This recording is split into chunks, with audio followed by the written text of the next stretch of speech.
Okay, everybody is here? So, Yar.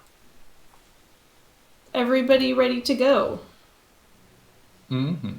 yes. Miss, do you have a blank spell? But I didn't get around to putting in my first third level spell. Ooh. That was one of the first things I did. Just like, ooh, big boy spells. Yeah, big boy spells.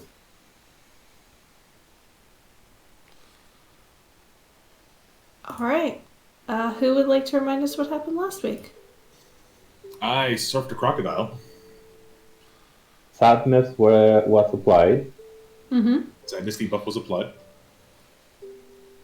I had a first in my D&D playing career in which I got so into the session that after the cavefishes attacked us, I have no notes. I mean, hey, I call that a compliment to the DM's storytelling. Aw. Yes, but do you realize how awful this is that now I'm going to have to go back and re-listen to that session? You have like 3 months, my dude. Can I suggest having a nice warm drink of something like hot chocolate and a pillow and a blanket to hug while doing it? And the ability to have like Care Bears on another screen to just pause the audio recording and watch Care Bears for half an hour to just balance yourself out. Or a Disney movie or something like that. Oh, you guys make me feel so warm and fuzzy inside. What are friends for? We allow you to inflict emotional trauma on us for fun. So as I recall from my memory, the fight against everything didn't quite go as we planned. Yeah, there were cave fishers. There was a beholder variant. I can't remember which one exactly. Mind Witness, I think. Yep. They were all enchanted, basically enslaved by the Aboleth. We fought those off. The Aboleth appeared, worked its mojo on Risman. Twice. Zoe did twice. Zoe did an amazing and banished it, and we got time to prepare and encased it in a wall of fire by fire. Fire by fire. And then we proceeded to try to smite it a bunch and kill it with fire and other things. And then it swam away, and at that time it had enchanted Risman. That was when the crocodiles crowd surfing became a thing. And you fought it kind of out in the middle of the lake. Kurt had run off to go find the Dark Elves. Mm-hmm. So I'm trying to Rizwin boiled it. Yeah, Rizwan ended up going dragon because mind control, and boiled it and just kind of went, oh, I guess I'm this right now, and decided to swim off with me in tow towards the Dark Elves. She was, she had other things on her mind. Yeah, she was worried about Precious Cinnamon Bun. I very clearly narrated that I was worried about everybody. Yeah, sure.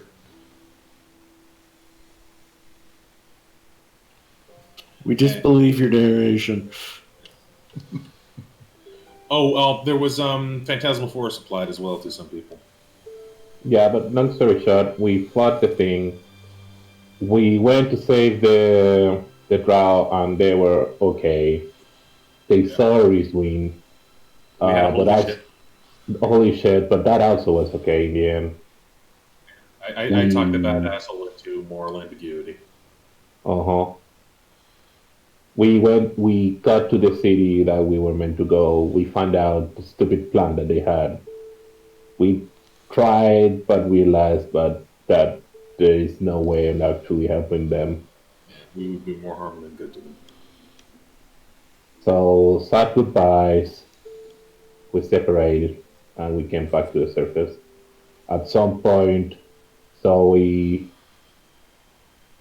found out some things that we as characters, we don't know, like the outcome of the whole plan. Zoe knows that Aeneas' name is gone from the book, and what's her name's name is still in the book. Sude's name is still in the book. That's Zoe's information. And that's basically it.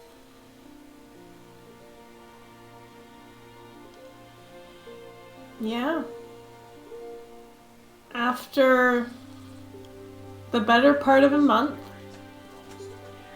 winding your way through the caves of the Underdark, you find yourselves back on the surface.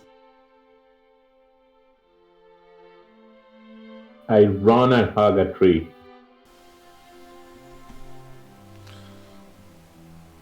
Same. I think I just stand in the sunlight for a good 10 minutes. Yeah, very similar to how she sort of soaked up the sun with her owl wings when she first transformed. I think this one is just kind of accepting some sunlight. I think Pert's standing at the summit as well, only he's staring back down into the underground. Yeah. Sorry, this is going to be off topic. I'm having some audio issues which I wasn't getting on the other server. Can we move the server to Central? I think it is on Central. Shit. Let me just double check. Yeah, it's okay. It's on Central. Do you want me to try Okay. East? No, it's probably just gonna have issues. Don't worry about it. Okay. It's cleared up again already, so hopefully Okay. it stays cleared up.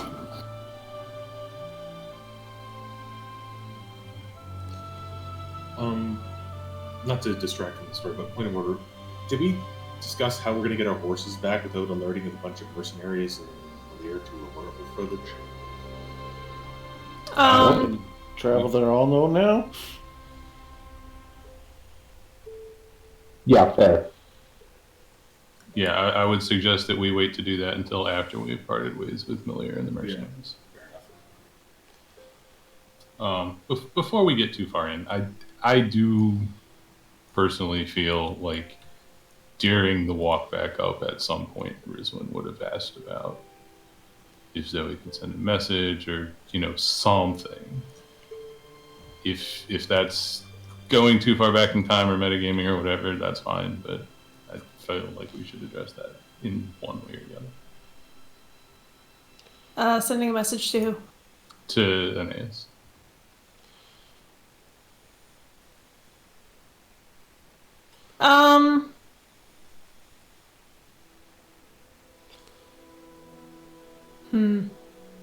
Maybe if I might have an idea, maybe the Brisbane rolls a random die to see if by chance he does this after or before.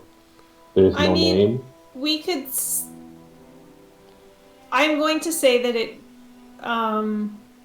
Let's just say that if you want to ask Zoe, it would have happened sometime today.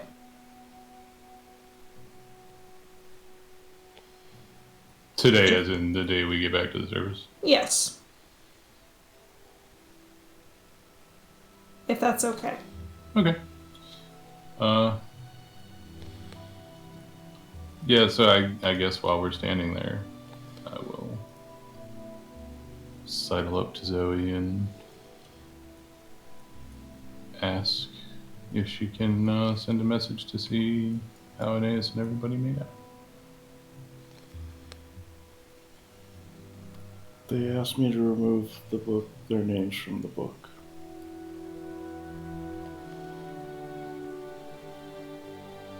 Yeah, so you can't message Celise either then? So he shook her head back and forth.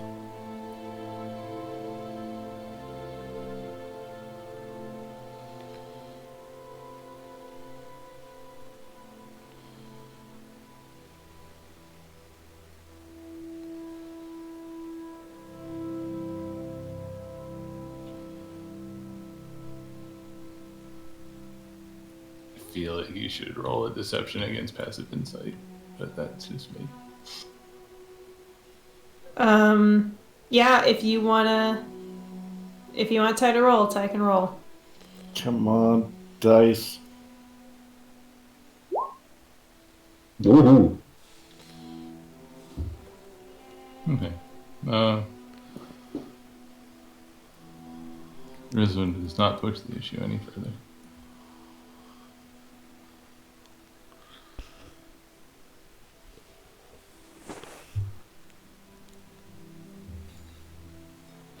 The rest of the people that you were with, Moss and Malir and the other guards, are doing very much the same thing that you are, just standing out in the sun and the fresh air, not taking it all in.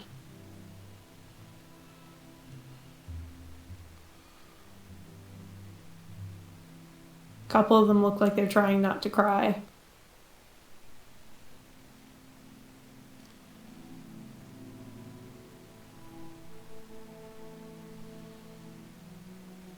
Is there any of the guards who are kind of worse off still? Having a hard time moving or hurt or... By now you have... It's been like a 12-day journey back. Moss is holding up okay? He's not like freaking exhausted or... Physically, everyone is okay. Mentally?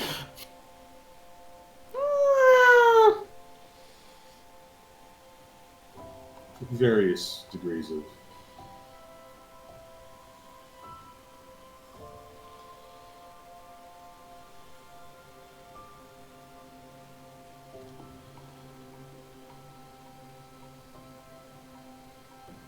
After a while of everybody just kind of standing around and taking everything in, Literally revolting in grass.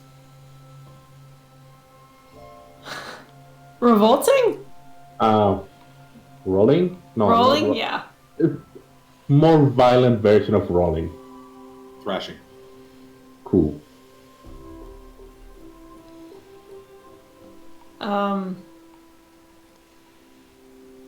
Eventually, Malir kind of clears his throat. Says, we should get going. We've been away long enough.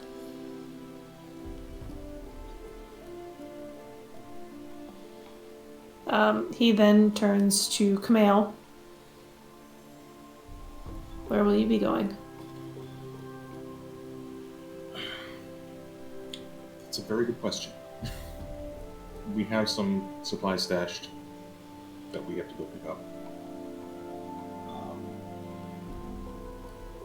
After that, where the gods need us, I guess.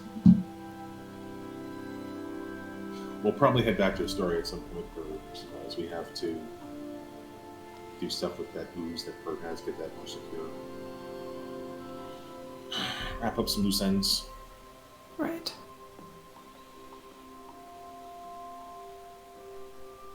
Well, if you're in the city for a few days, my commander may wish to speak with you about all that has happened.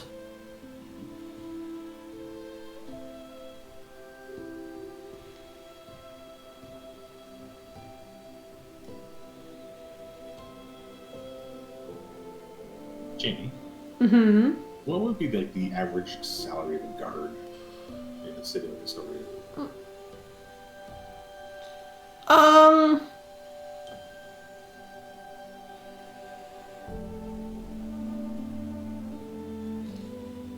It's a moderately paying job.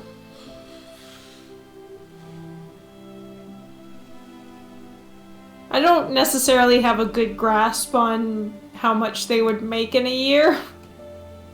A couple platinum pieces, maybe? Yeah, a comfortable lifestyle. I hand him 20 platinum pieces and tell him to take care of the family of the guards that play. His eyebrows raise. We have funds for that. I know.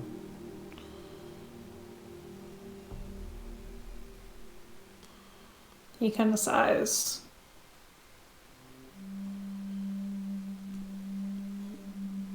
Master Moss, perhaps you wish to pass this on to the mercenaries that you were with, their families.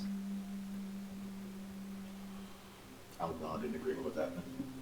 Moss says, "Oh yeah, that's a very good idea. I'll take that. Thank you." I give him a look. It's like it goes to the family. He gives you a look like, "Who the fuck do you think I am?" Of course it does. I have no idea who this man is. So.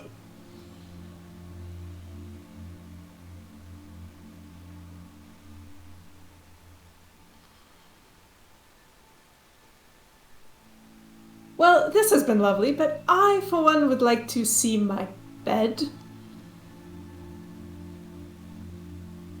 So, can we go?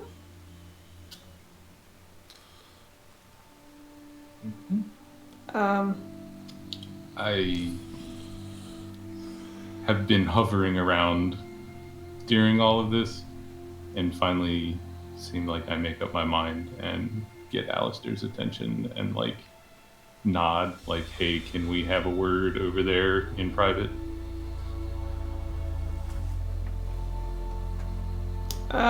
He looks at you and then back at everybody else. You see him kind of grit his teeth and follow you. Once we're out of earshot of everybody,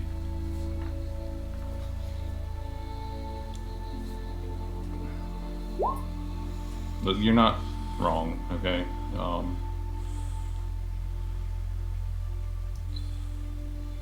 Maybe less in this part of the world just because they're so rare. But where I come from, everything that you think about dragons is true. To the point where there exists an entire military organization dedicated to hunting them down and killing them, among other creatures.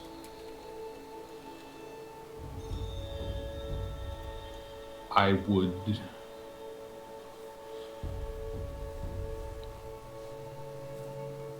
would probably just be dead if they ever heard about my existence.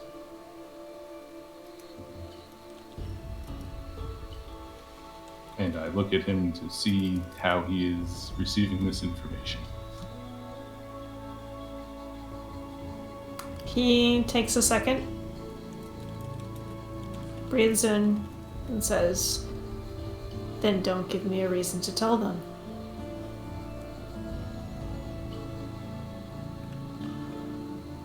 And looks you square in the eye.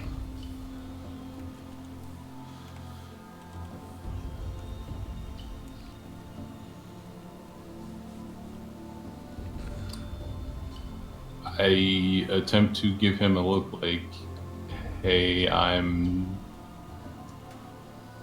just trying to get by in this world," kind of thing. Like, I don't want a problem.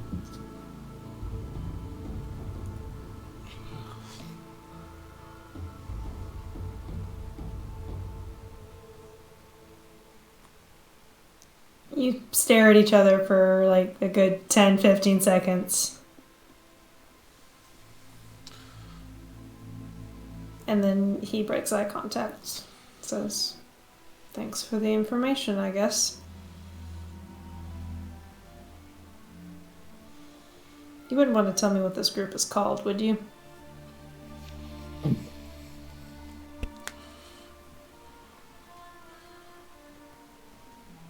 I'm not sure that's a wise idea given our history. I was going to say, is he talking about our group? We're No. not a military organization.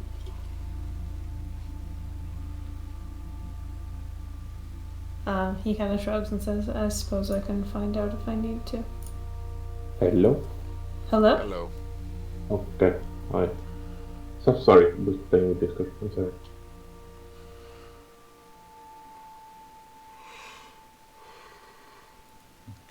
I hope you don't ever feel like you need to. And then I walk away. All right. And when Lanier turns around, there's a horse staring in the face.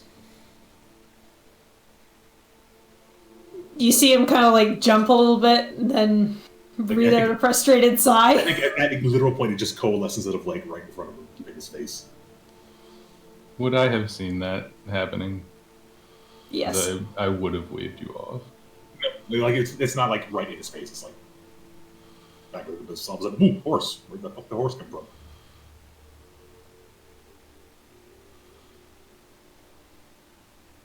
Well, it is about time that we departed. You wouldn't be coming with us, would you? And he says this in a tone of voice that gives you the impression he would be happy to be rid of you. If you think you can get everyone back to the city safely, There are dangers in these forests, but none compared to what we have faced. then travel safely and swiftly.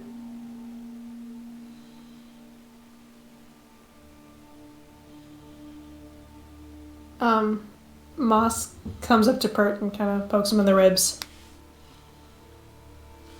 Pert kind of jumps, startled, as he was totally focused on something else.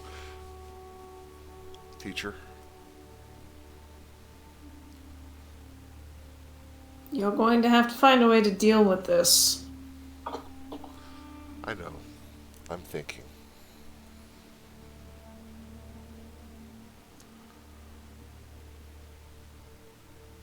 Where will you go now? Not back down there, I hope. As much as Pert's gaze has lingered on the darkness, he does turn to gaze over at Zoe and the others. She needs to go home. He needs to go home. The others all have things they need to deal with. But I'll return here someday. When Good. things are ready. When I'm ready.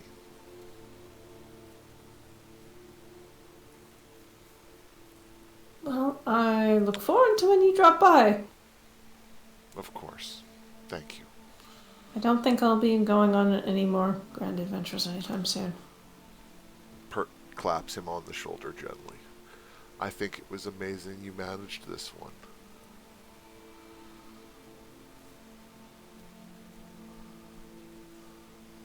I am unsure if that was supposed to be a compliment or not. I mean, I'm kidding. Pert does the Vulcan eyebrow raise, you know, okay, cool. Yeah, sure.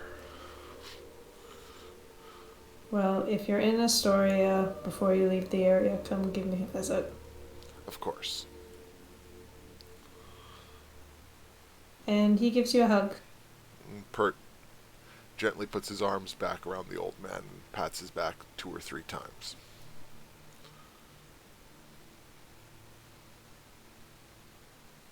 Thank you. I'm glad you were safe.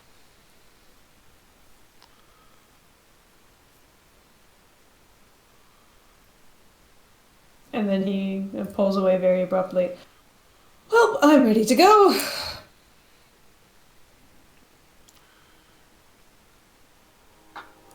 And one by one, the soldiers and Moss gather themselves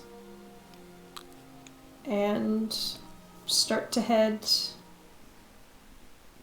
back down what little of the path is left from the crypt back into the forest and towards Astoria. Before they take off, Pert will have split between all of them 10 more days worth of rations. Moss kind of laughs at this. How lost do you think we're going to get? Look, there's what is there, 8 of them? 7? I think 7. This is 1 7. day's food, and then some extras in case. I mean, we had a friend who got attacked by an owlbear in this area, and she lost several days' rations. Couple of the guards look around a little bit nervously. Luckily, that owlbear was dealt with at the orders of the commander of the city. Yup.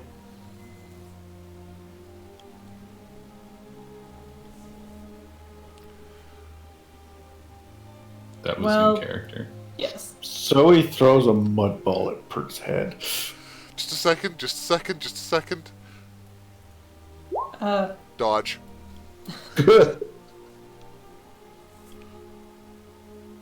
Well, thank you for your over concern. Be safe, friends. See you soon. I had better see you soon.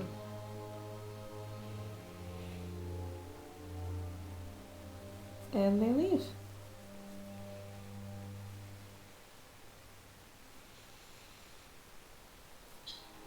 Hey Zoe, can you let Chloe know that we've arrived on the surface and that the survivors are returning to the city?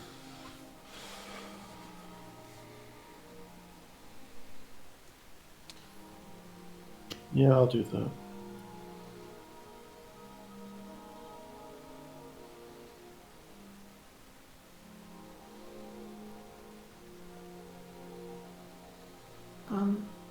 So where are you guys going now? And you turn around and see Xander is still standing there.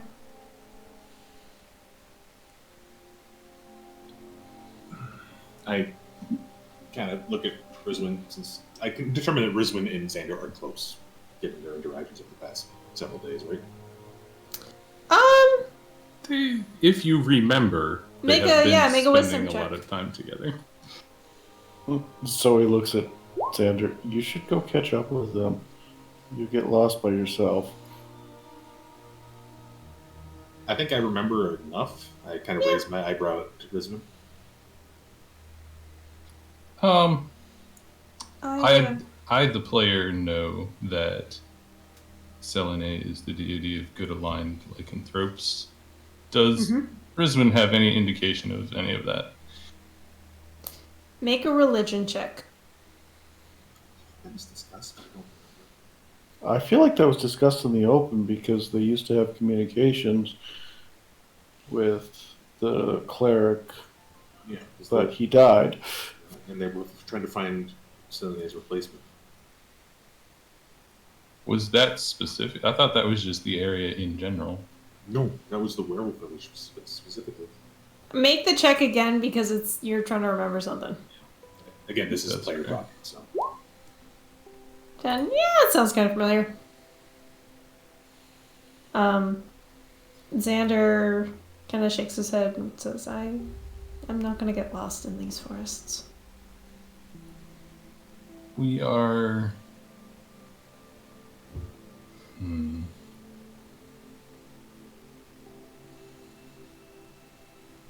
Oh, I think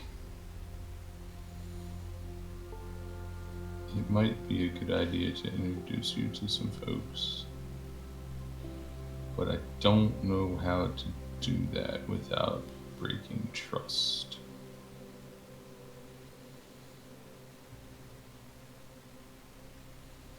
Look over at Camille like, any ideas? Blindfold him. blindfold him. Yeah. So that way he doesn't know where he is. Sorry, bud. He looks a little bit nervous at that suggestion. You'll be okay. Wait. Brisbane, why do you want to bring him? We can't do that. I kind of just elbow Zoe a little bit. It's all right. It's all right. So we glares Camille. Pert I- decides he needs to actually speak up for once, walks over, putting a hand on Xander's shoulder. At least explain why there's concern. We have friends, but they're sensitive. They're hunted for no good reason because people I fear. step on Pert's toe. Yeah, People fear I others. step on Pert's toe. we need to get their permission before we talk about them. I think you've got the right idea, Rizwan. I will stay here with Xander. 2 or 3 of you go talk to them. It's okay. I do have This is stuff to do. something that I don't- think she would want you to do. Jamie, Mm-hmm. how far is the village from here? It is a ways. So even buy a horse and cow. Half a day. I mean, a horse isn't gonna lessen your travel time by a lot in the forest.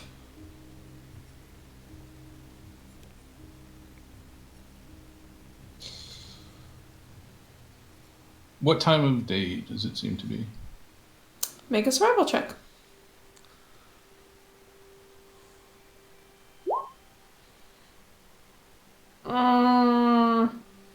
Daytime. Daytime. It is not super early, nor is it super late. What if we stay here for the day while one or two of us goes there and explains the situation and asks their blessing to bring him along? Approval move. Since Camille has kind of passed his wisdom check, he's kind of looking at Risman's like, "You're gonna be one of them, right?" Yes. And I look at Xander like, are you okay with this? I guess.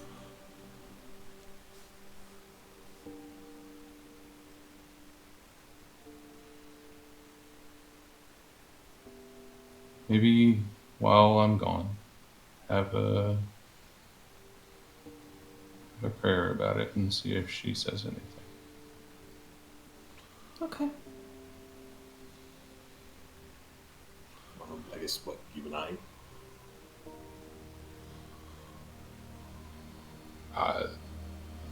Sure. Do you remember how to get there? Maybe Amalus. Good at forest stuff. Well, Yeah, I guess we should have a think about it to make sure that we remember how to get there before we leave. I'm from an island. We don't have a lot of forests. If you take somebody who is proficient in survival, then you don't have to make a check. So, Pert or Amalus, basically. Is Fire proficient in survival? Nope. Okay. I would also like to remind Pert that he wanted to take a stop at the temple library before you left. yep. Well, if that's the case, maybe he can do that while Amalus, Riswin, and I go. It might be faster if just Amalus and I went, unless you need to go for some reason. Not particularly. I mean, I have a bit of a rapport with some of them, but Hey, Fire, No, do you have that spell prepared that we talked about yesterday? not yet. Like, she would have specifically asked you about it before we slept last. Yeah. Like, I have it. Oh, sorry, I thought you said no. said, Yeah, move. Is this okay with you, Amalus?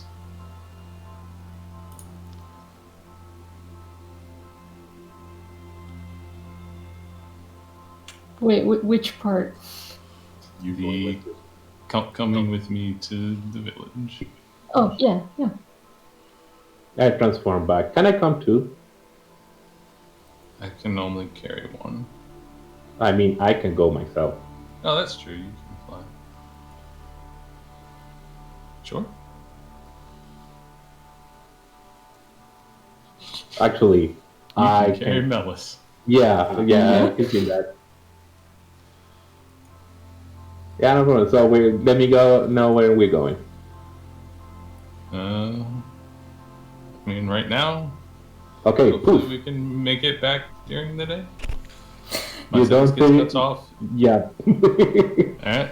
And I am a giant eagle. And I also And poof. I leave Melis to you and offer a wing up to Amalus. I hop up. I deal with Melas. And we fly off. Are you trying to pick up Melis, like, in your claws, or are you Yes. having Melis ride on your back? No, I don't trust them to be in my bag. I Melis is a good kitty. Melis is not, capital N, not happy. I just imagine Melis, all 6 paws, just limp, going. Yeah. Time. That is exactly what happens. Yeah, but the other option is that he uses his claws to not fall off.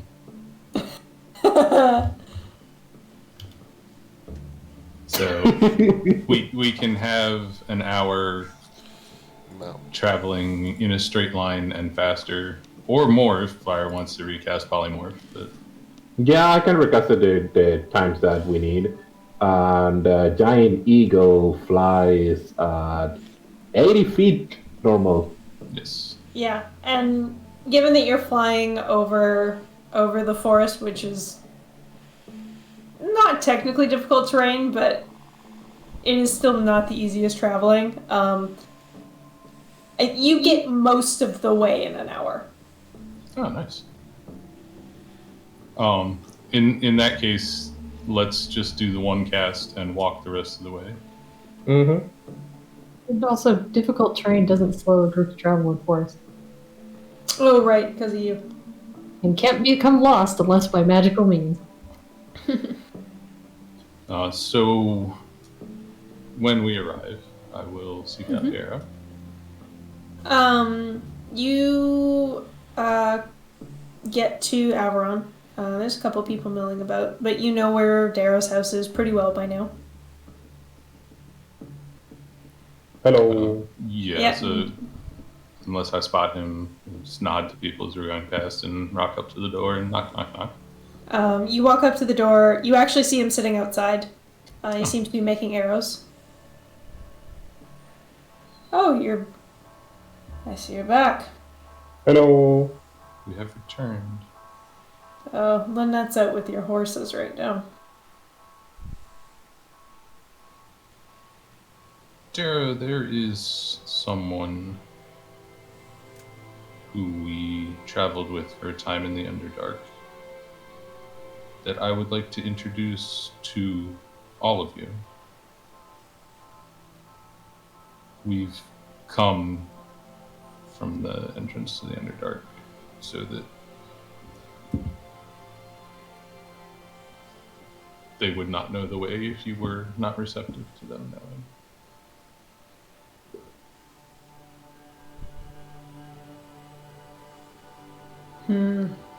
I think it's a good idea to explain why. You've at least listened to our stories about Shar and Selene. I have. Jamie, I would be aware that the fact that they share a soul means that only one of them gets a cleric or paladin at a time, right? I think they have specifically told you that. Okay. Can you remind Jamie they don't like Shar here? They do not. Okay. The consequence of the two of them sharing a soul means that only one of them gets a cleric or paladin at a time.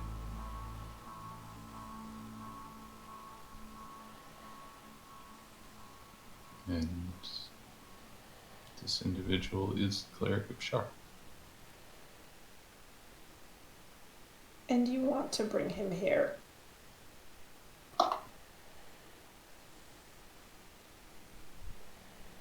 Only if you approve, because we think it's a cool dude. But if you don't want to, we don't. I think it's cool that you guys meet, like talk about things, see other stories. I don't know. The two goddesses are inextricably linked, and it is not good for people that worship to go without a leader.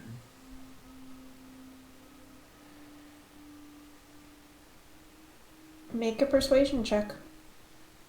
Did I help?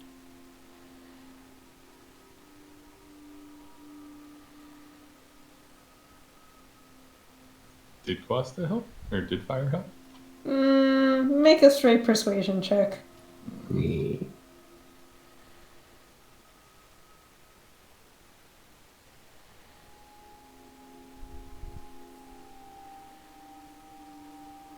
I have a lot of respect for you and your companions. You've done great things here.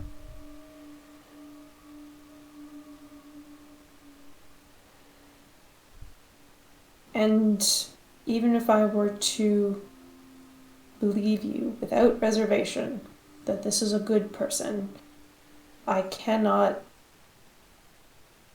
make that decision for everyone here. Not something so big.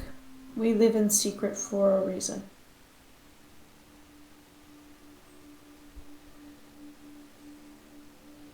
Rizwan looks a little deflated. I understand.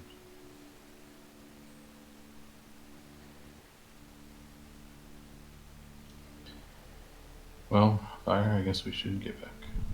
Yeah, no problem. Wait.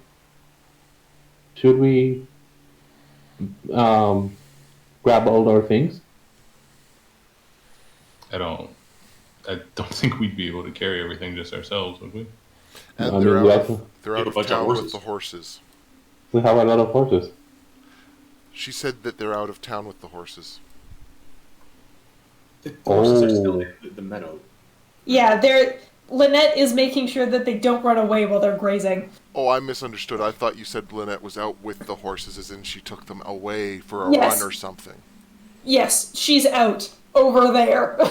Not that far away. About half a mile that way. Yes, exactly. So we can. I don't know what you all put here, but for my part, it's not much. So we can grab our things and just take all the horses there.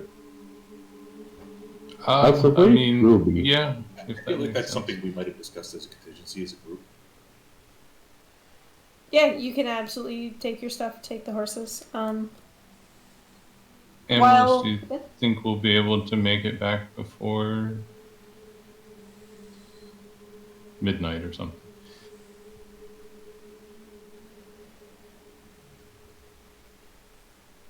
Emma, you think that as long as nothing waylays you, you'll get back probably around sundown, maybe a little bit after? You might be able to. Oh, well.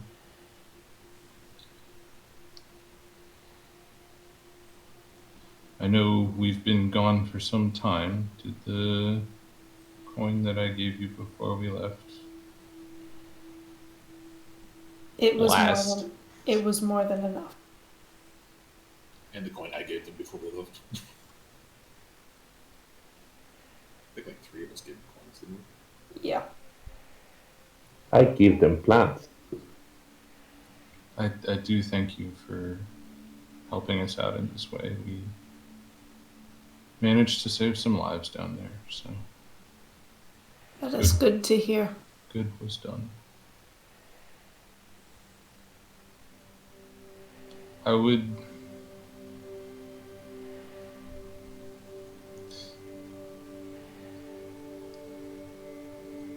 never one to take a hint. I would ask you to at least think about it. Maybe talk to the rest of the village, see what they would say. I think this is someone who could both help you and who would be greatly helped by you.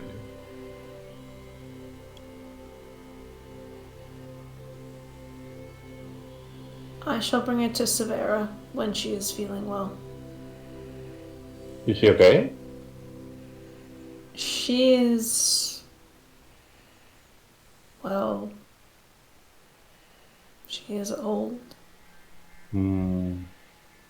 Do you mind if I actually go and take a look?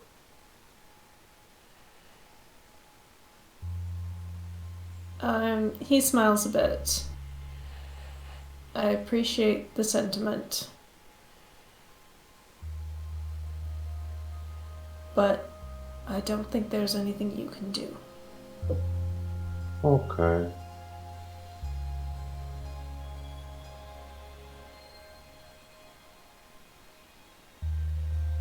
She will get better with time. I don't think she's ready to go just yet.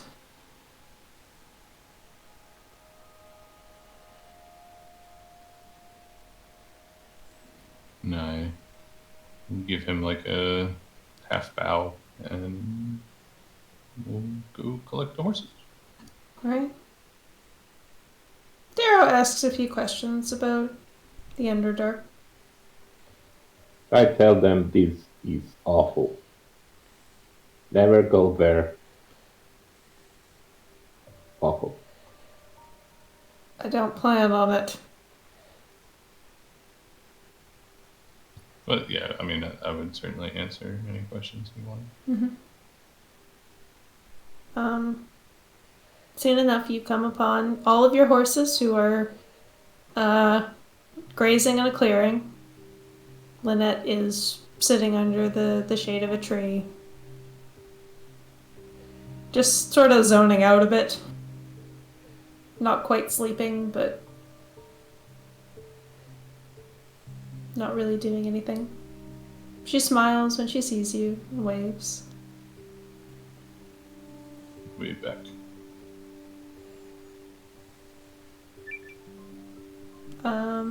You guys collect your horses. You have to then go back to the village to get your stuff. So I found Shruby. Shrubby's... Where did you leave Shrubby? Didn't you leave it with Lynette's son? Oh yeah. Not Lynette's son, but Milo, I think, right? Yeah, Milo. Yeah, Milo. But I left him a patch of magically enhanced earth, so it Yes. would be okay. Yes. So you grab the horses, you go back. Everybody else grabs all the stuff while Fire go gets his plant. Son. Milo's a little sad to see it go. Do their crops look better because of all the effort Fire put into enhancing their fields? Yeah, actually, this is kind of like the dead of summer now. It's very, very warm. A little muggy. The crops look huge. Like, they are definitely flourishing. Cool. Cool. Have to come back next year and do that again. Well, if I have the opportunity, I think I should. Yeah. Milo says he would love to take care of Shrubby again if you're ever in town. Need a babysitter. Thank you, Milo. Like Shruby looks like eager to come back, or he is like, no, I'm fine here. He seems like he's eager to go with you. Cool. If I ever come back, I will give you another one. But don't tell your mother. Okay. Man, this kid's gonna love our group. Is everything purple? I know I'm not there, but I just need to know. Fire, make a perception check.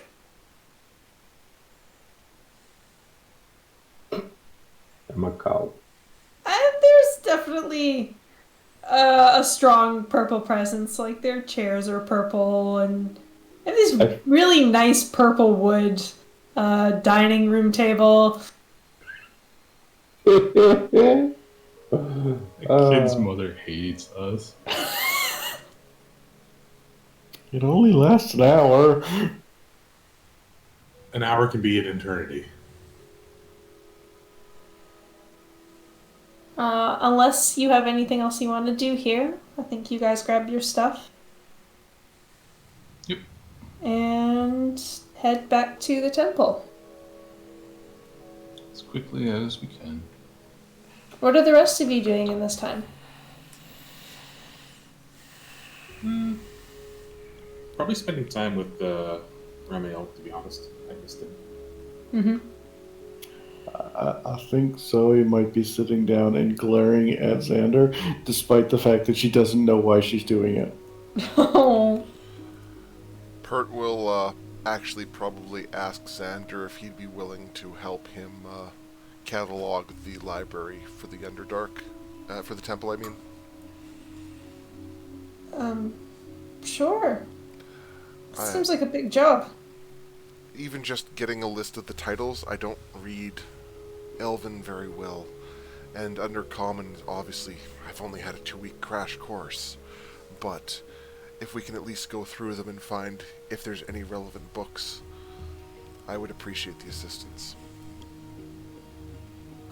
I'll do my best. I can only really speak Elvish, though. Please tell me Xander stumbles across an Elven to Undercommon dictionary.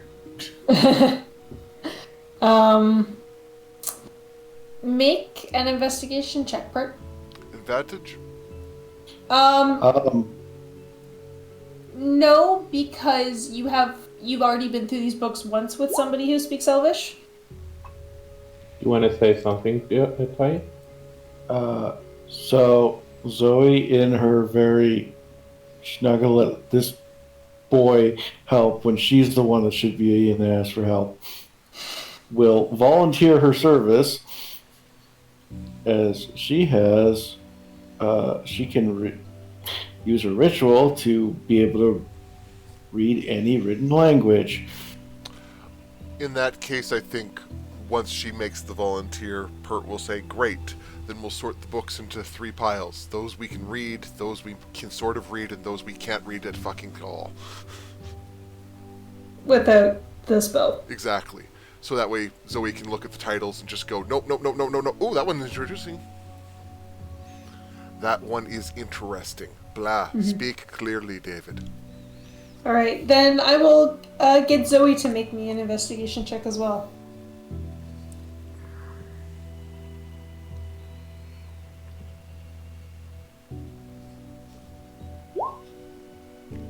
Ooh.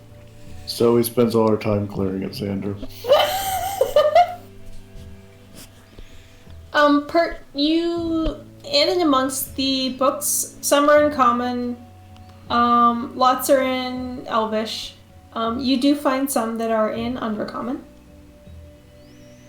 Your written Undercommon is worse than your spoken Undercommon, but Yep. you recognize a few things. No titles stand out as something that should be, this book definitely over all the others. Oh, pardon me. You do find a book that is like the history of Lenaste. Yep, that one's definitely in the pile. Couple of medicine books. You find a book that looks like it's an Undercommon, but you don't recognize any of the words on the spine immediately, so you kind of flip through it, and there's these pictures of these weird, creepy humanoid things that look like they have tentacles coming off of their face. Oh. Pert will put that one to the side to talk to Zoe about, because this seems strange. But he will take one of the medical books as well. Okay. So I'll change that from 1 to 2 books in Undercommon. And Pert will bring the strange book to Zoe. This one's different.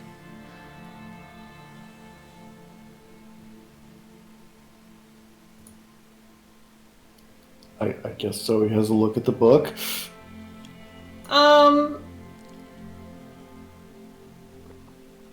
I mean, the book itself looks like a normal book, but you open it up and there are illustrations that immediately catch your eye of creepy humanoid things with tentacles coming off of their faces.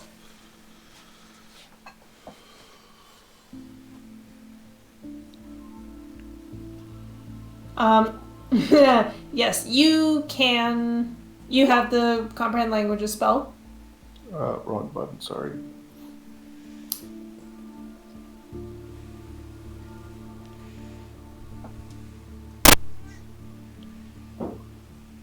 So as you look through this book, the words kind of like it's almost like the letters rearrange themselves into something that you can read.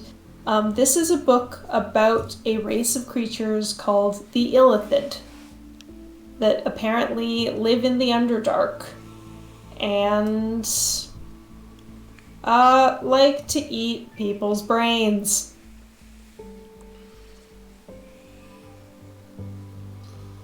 Zoe visually shivers. This book does not think too kindly of the Illithid.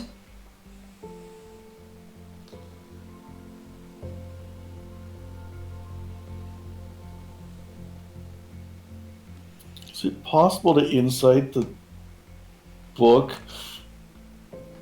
Sure.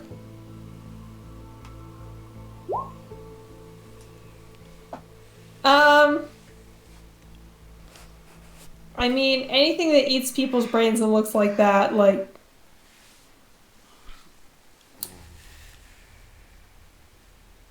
Well, I mean, Zoe has a friend that is a dragon, and people have been misjudging her entire life. So, That's fair. It is because you have never had any experience with these creatures. It's tough to say how much is fact and how much is less so.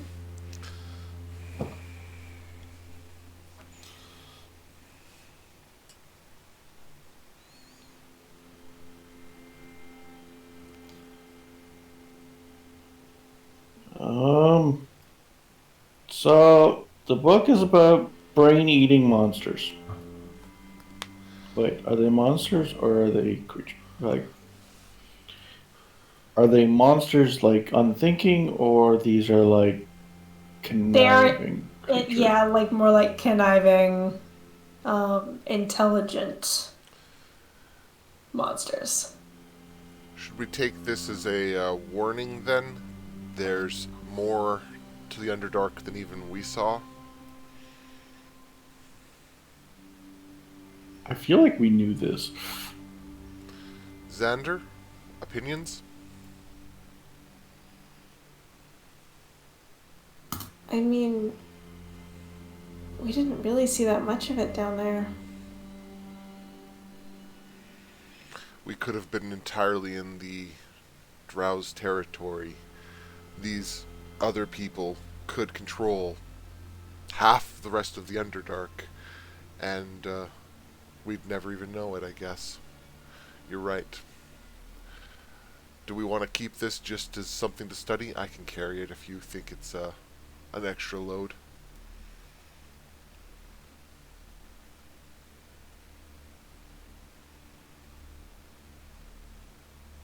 So he offers Pert the book.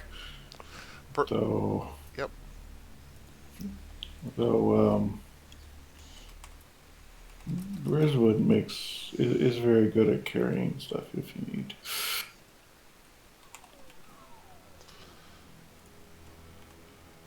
Pert's doing fine. He's only at 80% capacity. Getting rid of the rations definitely helped. But anyways, Pert will keep sorting through the books, but thank Xander and Zoe for the help finding at least 2 books that he can sort of use to help further his learning of the Undercommon and their society as well. nothing else really stood out to us in any other languages. Not really. Any books about dragons at all? No. I was gonna be like, ooh, here, Zoe, this one might be a fun one for bedtime stories for Rizwin, but I guess not.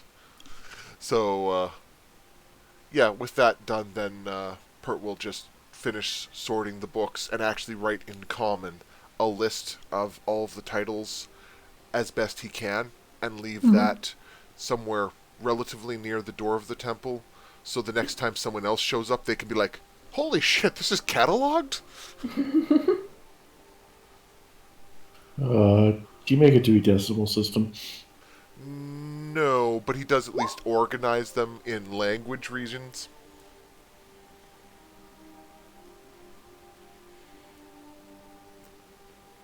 The stuff to the left is common, the stuff in the center is elvish, the stuff on the right is dwarfish. So Bert spends the rest of the day doing that. Camille is just spending time with his not a horse. Mm-hmm. Rounded gender needs questions or anything like that. Yeah. I think after Pert stops needing his help, Xander wanders away.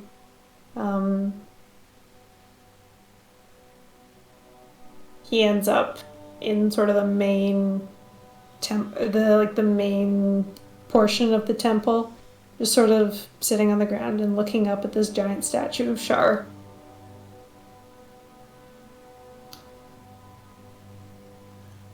I think I just kind of wander over at that point. Mm-hmm. Impressive, isn't it? Yeah.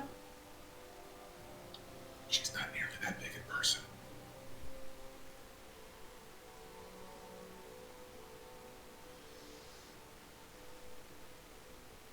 I should hope not. And he smiles. I mean, gods, they can do all sorts of things, right? Yeah.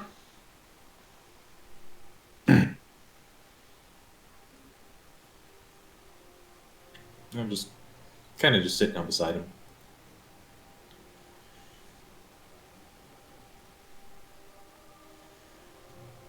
You doing okay?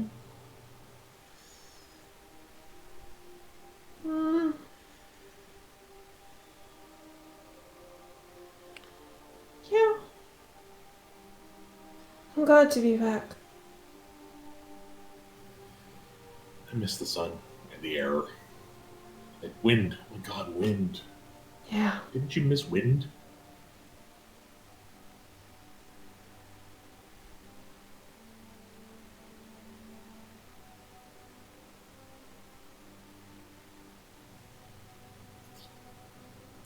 Does he look like he wants to be left alone, or is he happy for the company? Make an insight check. You kind of get the sense that he wants to be alone, but he's not like. You don't get the sense that he's like eagerly trying to get you to go away. I'll take that as a cue to just kind of just exist beside him and not say anything. Mm-hmm.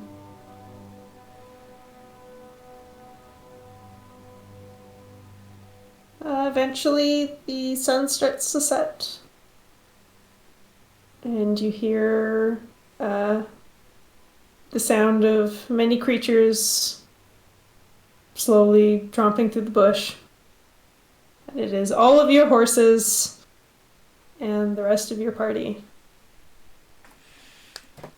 Mist? Hooray.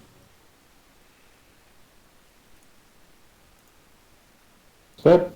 Mist? Huh? Is Malice riding one of the horses?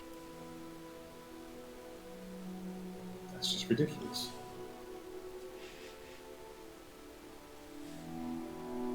I thought it was a cute image. I think Melissa's a bit big to ride on a horse. Aw, he's growing up. I mean, they were a bit big before. I mean, imagine seeing a mountain lion trying to ride a horse. Yeah, kind of. I mean, He's not a tabby cat. Camille, look at the two of us. Look at fire. Yes. We also have hips. True. I mean, he has hips too. Not the right kind of hips. Also, too many of them.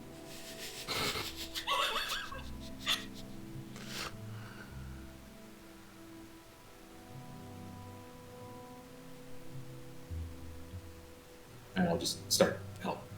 Yeah. Get the stuff off the pack horses, split up properly, etc. Xander runs up to Resman. How'd it go? I was gonna say I probably passed Camille on the way out of the temple into finding. Oh, okay. Yeah, he's out there.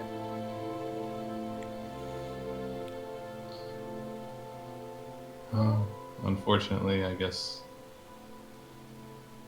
the trust that I've earned with them is not enough to introduce an outsider just yet. I'm sorry. That's okay.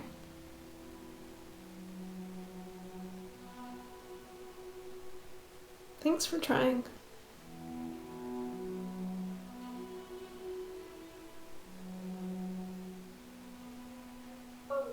And give a weak smile, like, Mm-hmm.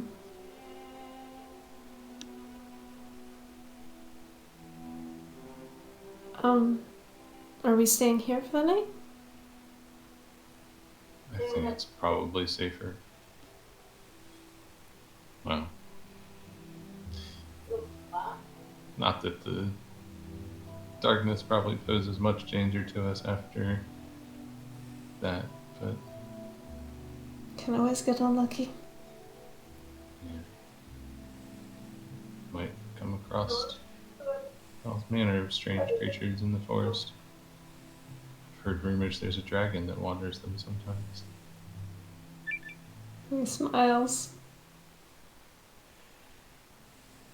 I mean, there's that scary elven woman we might run across again. Ooh. I'm looking forward to that. I'm not looking What's for wrong that. with Grammy? You have my sword and you stole it. She gonna be pissed. Hey, Jamie, how are the horses feeling? Did they have a good time? They look like they have eaten very well and done very little work. Cool. Fat and happy. Yeah.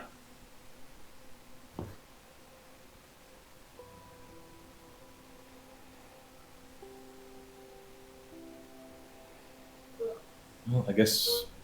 I don't know. I guess we'll decide what to do in the morning. We can talk about it around the campfire. That's what I figured. Part of me says, just leading up to that, you know, we have that ooze. We should do something with that. Yeah. But what? We definitely need to at least get it properly secured. I don't know. It kind of wibbles in the direction it wants to go, doesn't it? It definitely tries to move, yes. If Pert holds it just tight in his hand, does he feel it pulling in a direction, Jamie? Make a perception check.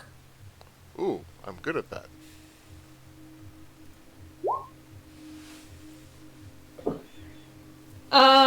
It's a pretty good perception check. You hold it in your hand and very, very carefully just sort of move your direction. Sort of think of what it feels like. Stand in a different orientation, think of what it feels like. It does seem...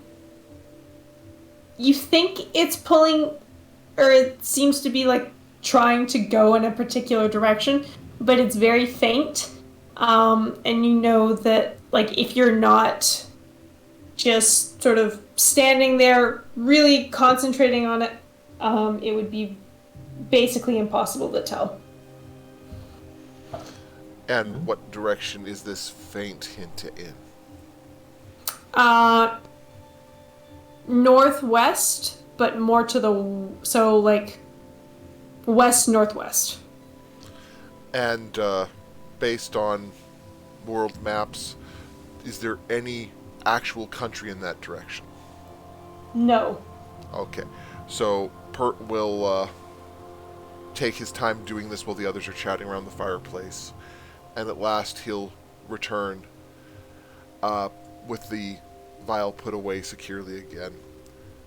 There is a definite, steady, but very weak pull to the northwest, to the west northwest.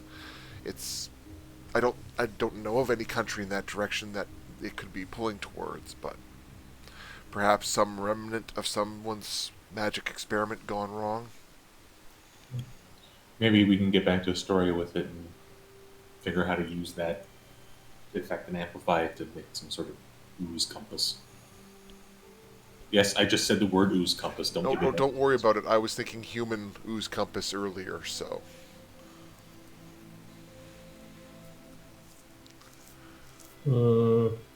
I think that makes sense. I'm worried about manipulating it, but at the same time, we need to do something, not just keep it there. Yeah. And this is right now the only real lead we have. I think going back to Astoria is probably just a good first step. If Well, nothing okay, else, we me. can get it properly resealed and have Moss take a proper look at it. Yes, Jamie? Master? Our village, they didn't have idea what this was, right? Or they had a weird idea, actually. Um.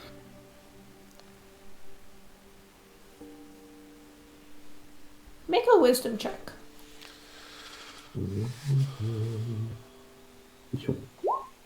Okay.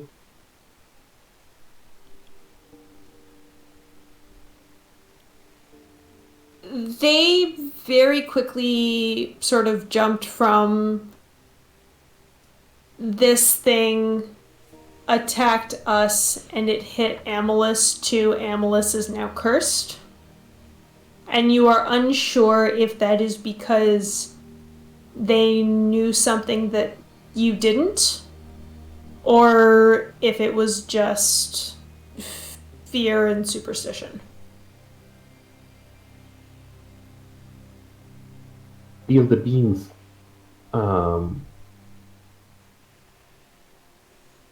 I say, maybe, just maybe, Grandma will know something about this. Kind of raise my eyebrow at Fire. She knows lots of stuff. She teach me things. Mm-hmm. I don't know. Maybe With Mhm. that wisdom check, I will just sort of remind you that the only being that you have encountered, I have hair in my mouth, there we go, that has seemed to know anything about this was the tree in Alcalara. Yes. Oh yes. Oh yes. Yes, we need to come back. I look at Ama. We need to go back.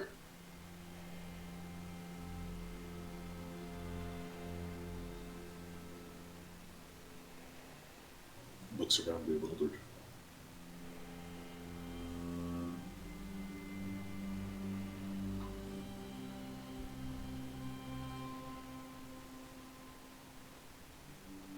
How does Emma look when he says that?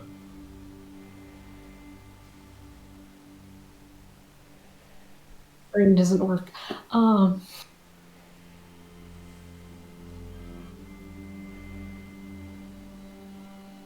Go back where specifically? I think. Look, if the tree back in Alcalara had a very knew this was important and it was so far away, maybe our tree will know things better than he because he's closer. I I haven't talked to him ever, so I don't know.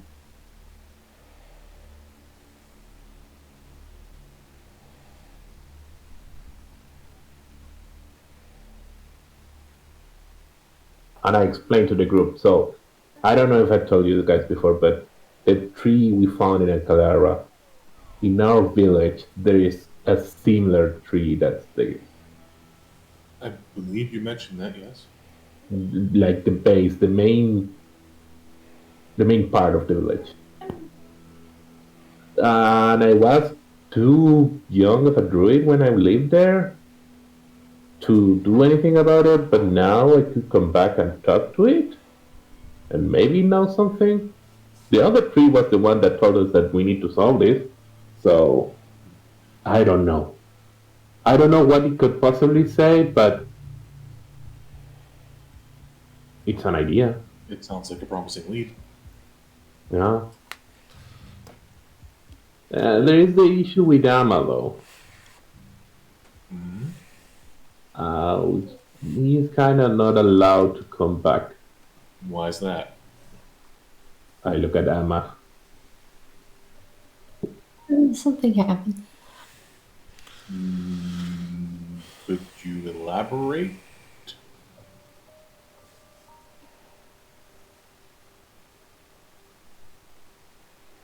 Amma looks a little apprehensive.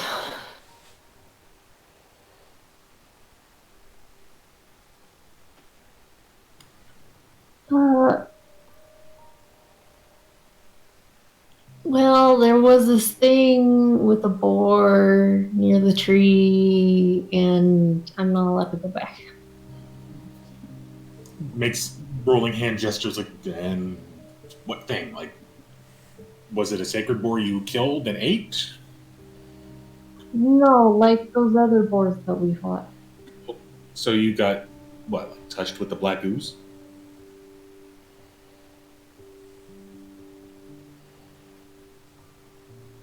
Or something. Or something?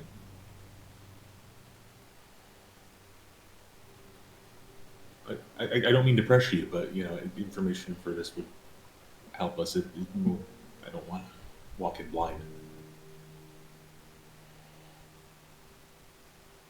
I don't know that it matters. If it's dangerous, we'll protect you. Mhm. And if they're just rude, we'll still protect you. I don't think it's dangerous. Just thing. I do think it's a good idea to go. I'm just apprehensive about trying to go into the village myself. You could say outside. Like, no, I'm proposing the idea, but for me, it's not pleasant either. I don't want to go. I don't. I want to and I don't want to. You know what I mean, right? Sorry, is that Kwasa speaking or Fire speaking? Fire.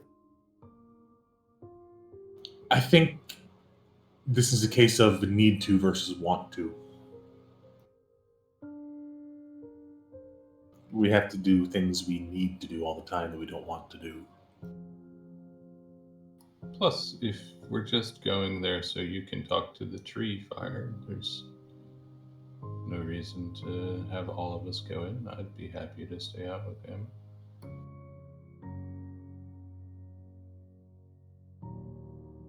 Jamie, Yes. you maybe might want to answer this privately. I don't know. But how was the reaction of the Amma's parents uh, when the whole thing happened? Thinking of saying, well, you can see your parents again.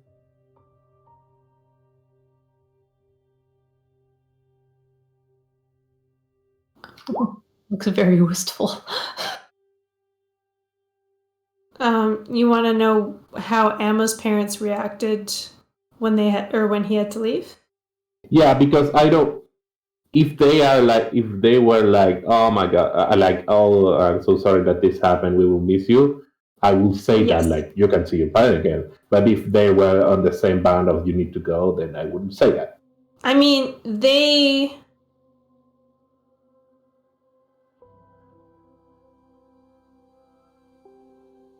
were very upset that they were never going to see their child again. But they also didn't fight to say no, Amleth shouldn't have to go anywhere. I understand it. So But they were very sad. I say that, like, the rest of the town doesn't need to know you're there. We can polymorph you and you just go to your house.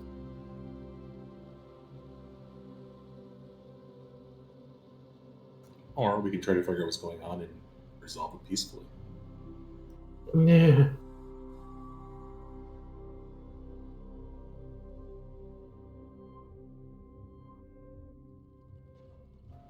What was that sound? Like, if that was a thinking character, give me something to work with. Like an I don't know. You know, people can be wrong because they're scared of something or not understanding something and just react out of fear.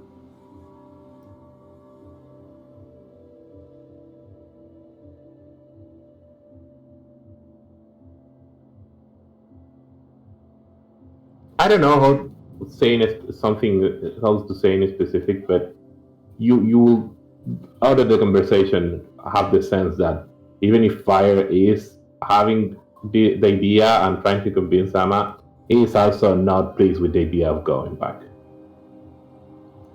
I would bring up again that sometimes you have to do unpleasant things in order to do what's right. Mm-hmm. And I would bring up again that you won't be alone. When you left, it's just the two of you. You're coming back with 6 of us.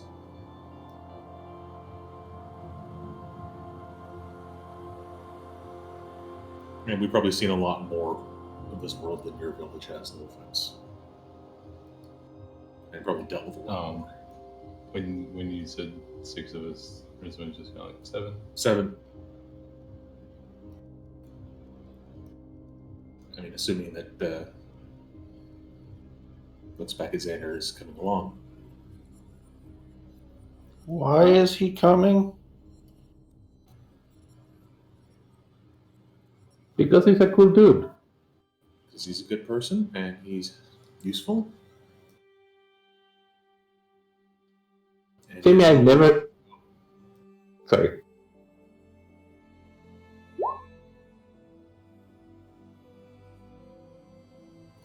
Rizwan just looks at Zoe like, what the hell? Sorry, guys. I look at Zoe and give her just a glare. Can I remind you all that 1, Zoe has anointed this guy, and 2, Zoe can't remember him? Like the rest of you? Jamie, I was gonna say, I have never made one of those rolls to see if I remember it or not. You have a long time You ago. have. You just forgot. Okay. Yeah. Can I roll again? Sure. Oh shit. Fire remembers everything. Oh, you don't remember everything, but you do remember. You remember a good amount of stuff that happened in the Underdark. Yeah. Xander. Just shakes his head. I don't think I can go with you. I'm really flattered.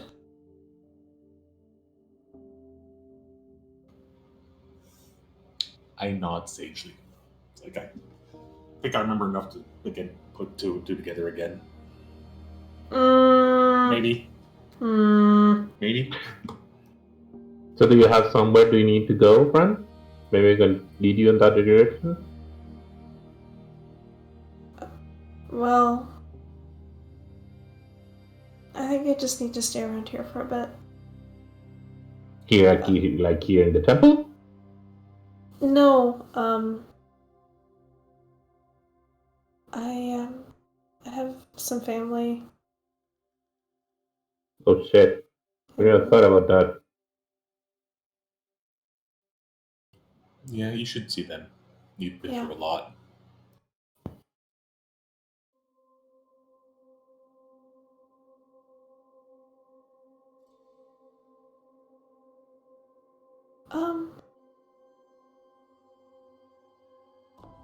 Okay, I guess.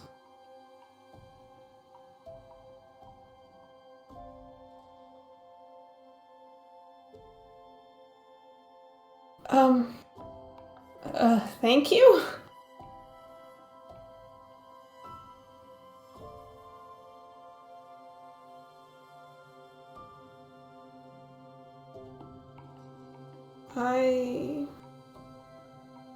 Yeah, I should do that.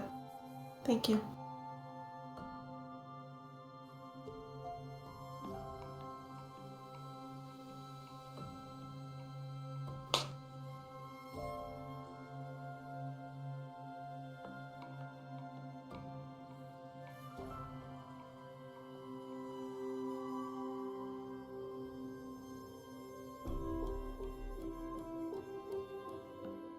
Okay.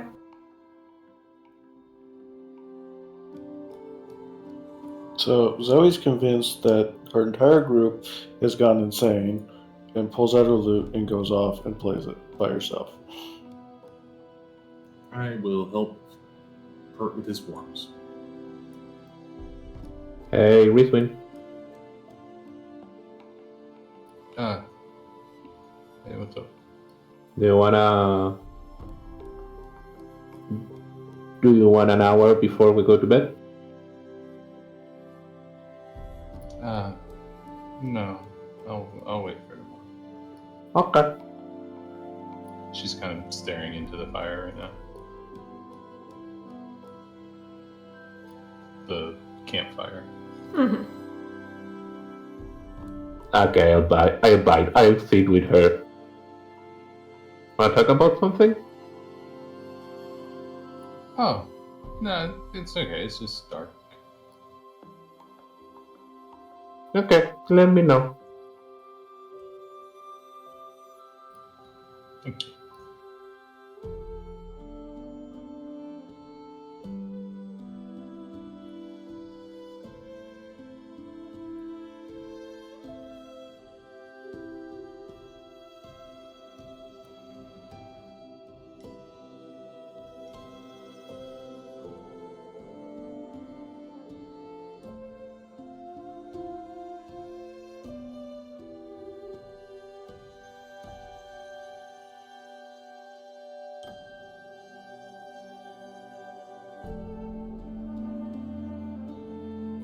Oh, first off, your footwork is horrible. Grip at this sword like this, slaps the sword out of your hand. Show you why grip it like that.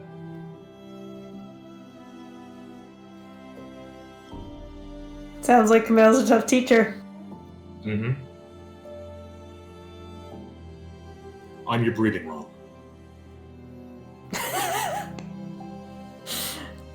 All right. So Perk gets a sword lesson. Is there anything else anybody wants to do?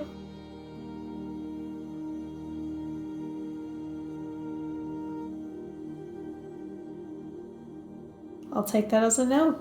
For me personally. So the night passes. You all split up on watch.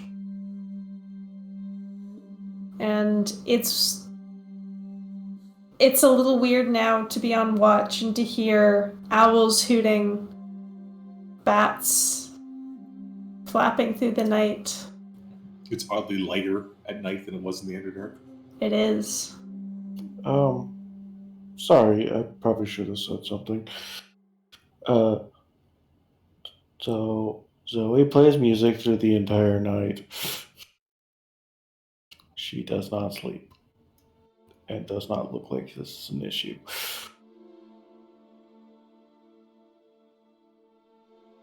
All right. There's one thing I want to do in the middle of the night that I will message you about. Okay. So everybody is either lulled to sleep or kept awake by Zoe's lute playing.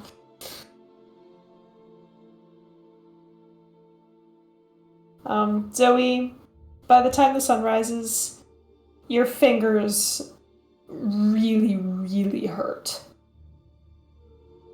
Yeah, that seems logical. You're pretty sure you're gonna have blisters. On me fingers?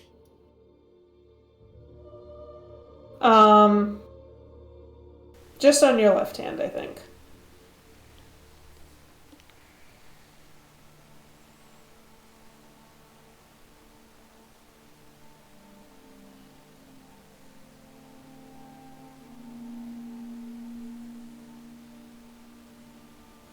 Let us take a quick 5-minute break here. Mm-hmm. Yarp. BRB. BRB. Samers.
I am back. Welcome back.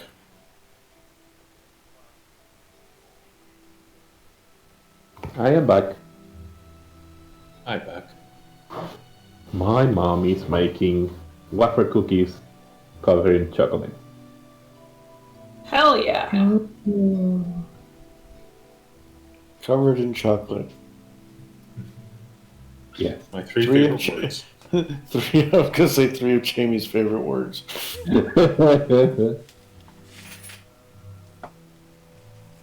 Mine too, really.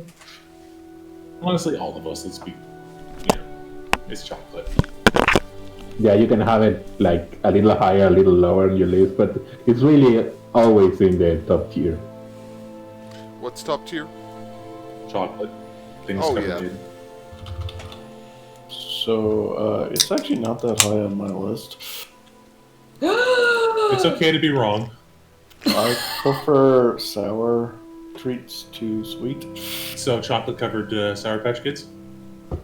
I also like sour candies. Yeah. I literally buy one energy drink a week because it's a sour green apple, and that's the only strong sour flavor I can find anywhere, so I have to buy it as an energy drink because sour flavors are so fucking rare in drinks. Is it the Rockstar one? You're right. To be honest, I usually don't like sweets at all, except for chocolate. I feel like chocolate and sweets are different things. My sour is probably like fuzzy peaches. I don't like things super sour. That's not sour. Okay, I guess I'm not a sour boy. Is there sour in fuzzy peaches? You can get sour fuzzy peaches. Oh, okay. That sounds good, actually. So I used to buy sour Skittles because it slowed down my eating of Skittles. Sour Skittles are good too. Those things would just wreck my tongue. I remember when I was a kid, and a friend had Skittles, and I thought they were M&Ms.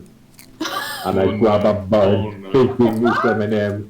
And what the hell is this heresy? I in the past have literally eaten Sour Patch Kids until my tongue was bleeding. Yeah. You know those sour gumballs? I would go to Superstore to the bulk section and buy $7 worth of sour gumballs, and then just sit there adding another one every 10 or 20 minutes until like you.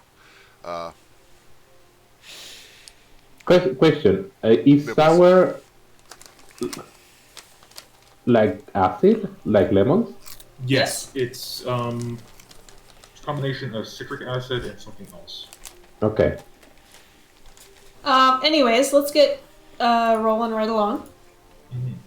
Is around here? Is Missy? Yes. Miss? I was talking about chocolate. Yeah. Yes, you are. So you all wake up in your own time. I think by the time most people have woken up, Zoe has stopped playing because her fingers are in agony. I'd like to think that we took a very, those nights where you don't put the alarm, just sleep until you're content. Yeah, I think you sort of plan on sleeping a little bit later and just enjoying the morning. But you're not used to waking up and seeing light, and so you wake up feeling refreshed, only to realize that it's a little earlier than you thought it was. We will make a hearty breakfast then, because why not? Yes, you spend some time making breakfast. Something with not mushrooms. Mm-hmm. Even fire second mushrooms. A little bit.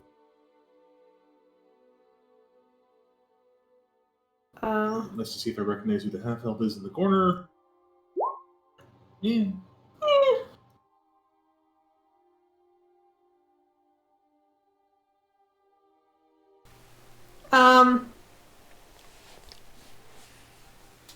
After about like an hour, you have made breakfast, packed up your stuff, and you're just kind of standing outside the temple, reveling in the morning.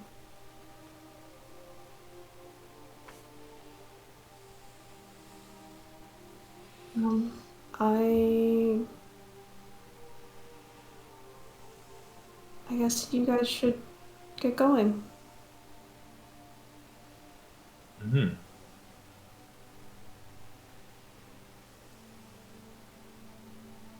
You travel safe. Yeah, I'm not the one going. I'm not going very far. Can I insight check him? Sure. Like how moody it is, and like the prospect of traveling or meeting whatever he's meeting. God damn it. I mean, he seems kind of sad to be that you guys are leaving.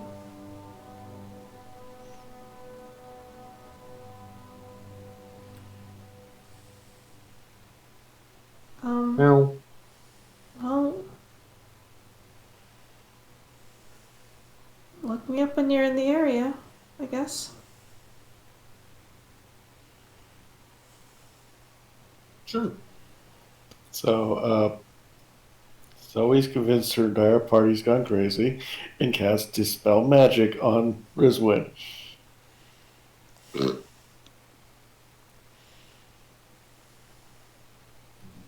Nothing happened. Well, make a spell casting check. That's a saving throw, isn't it? No. No, it's DC is plus 10 plus.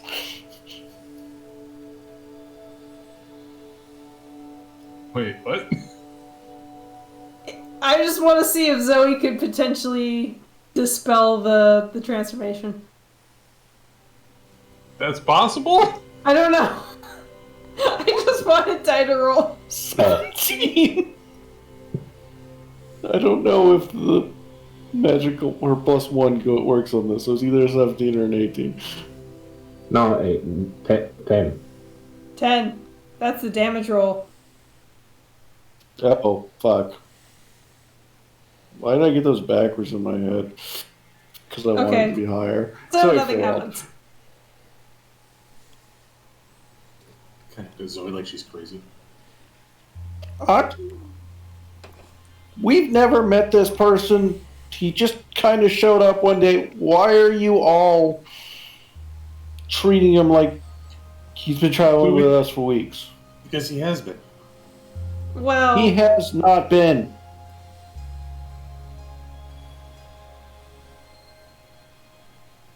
I can remember enough of the other guard to know that he was there, right? I gotta try to remember things. Yeah, I would sorry. I nice to meet you, but what the hell? Guys, it's okay. It's difficult to explain, but sometimes people don't remember things. And sometimes people put my... It's not that, I promise you. Trust me. I trust you. Trust you. Okay, this one. Pert quantifies this as magic bullshit, and that's not his realm, so looks good.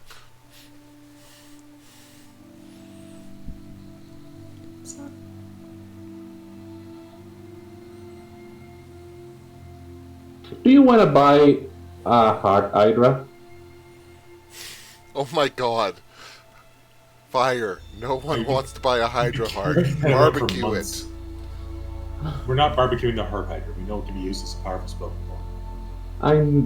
Yeah. Xander looks very confused.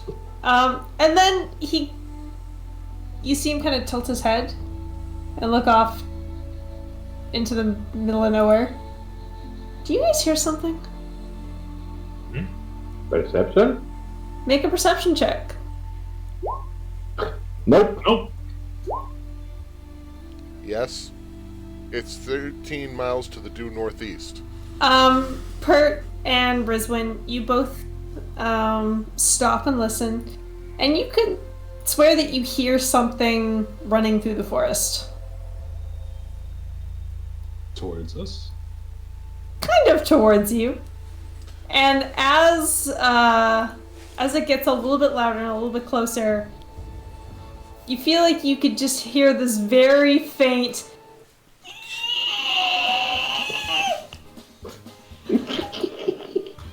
Consider familiar. Yep.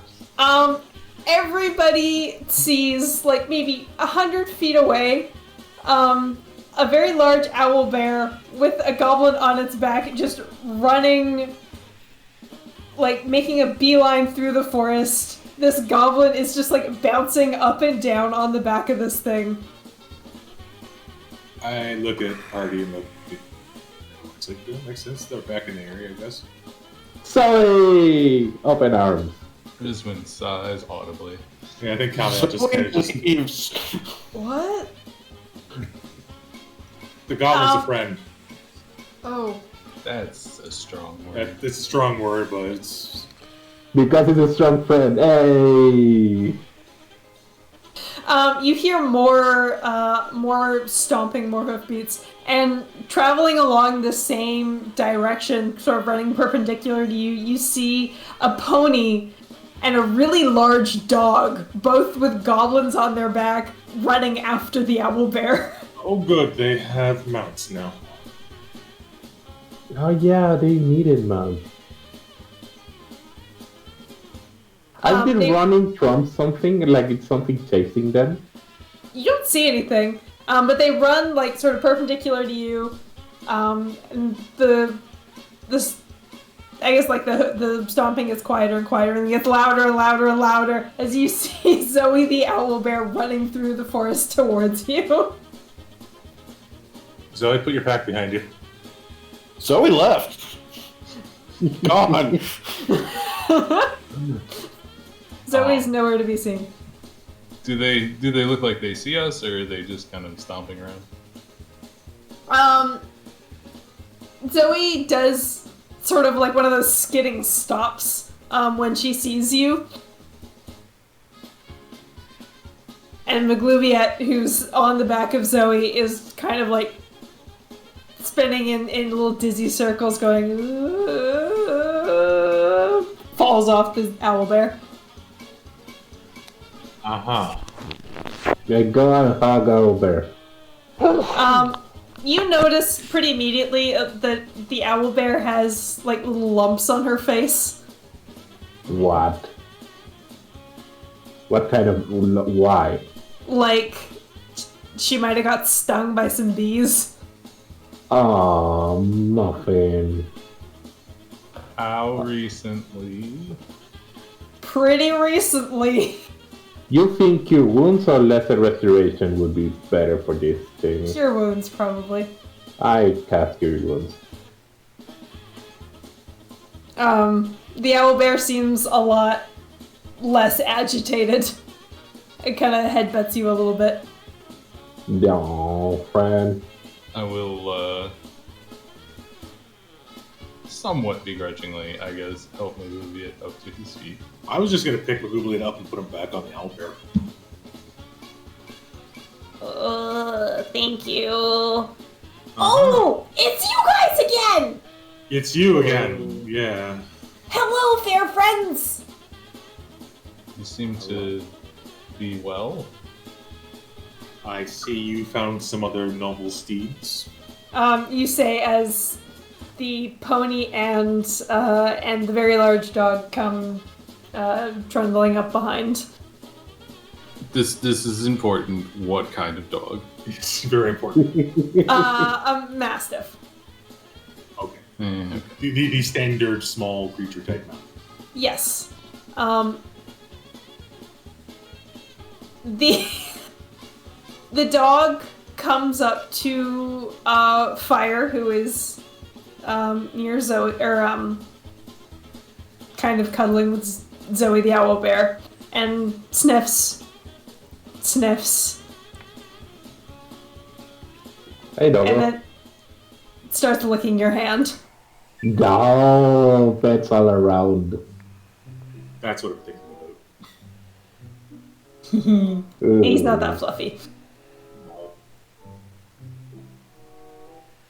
Magluviet sort of rights himself, kind of brushes himself off, and takes a comically heroic pose. My friends, it is good to see you again. Sure is. Why were you trundling through the forest? Well, Zoe may have put her nose where she shouldn't have. Let's see, they have that. Is something chasing you? There were these giant, terrible, stinging bees. They hurt my poor Zoe. Bees. Are they chasing you? Maglubiat's eyes kind of go wide and he very slowly looks behind him. I think we're safe. Okay, good. Xander, meet Maglubiat. Maglubiat, Xander. Hello, friend Xander. It is nice to meet you. And he holds out a hand. Xander shakes it gingerly. Hello? He's mostly harmless. I mean, to The be fair, dog. Sorry. The dog loses interest in fire and starts sniffing Melis, like trying to sniff his butt. The goblin who's on top of the mastiff, you recognize it as the little female goblin Ick. She says, No, leave the kitty alone. the dog does not leave the kitty alone. 3, 2, 1, whap. Malice whaps this dog right on the nose and he kind of whimpers a bit and backs up a little bit. He looks up at the goblin on his back and is sad. No. The player wants to go pet the doggy, but the character doesn't like dogs. Why would you make such a decision? Because dragons are scaly cats. But as an intelligent being, they can overcome their difference and pet the fucking dog. They can realize that a good boy is a good boy. Yeah. Maglubiat, after shaking Xander's hand, he says, I think some introductions are in order. This is Snuffles, pointing to the dog. Snuffles is lovely and a very good boy. Obviously. And this, He says, pointing to the pony. this is Lady. Lady hates everyone, including Zax. I asked to the pony, is that true? The pony is currently trying to eat Zax's pants, who is still sitting on top of her.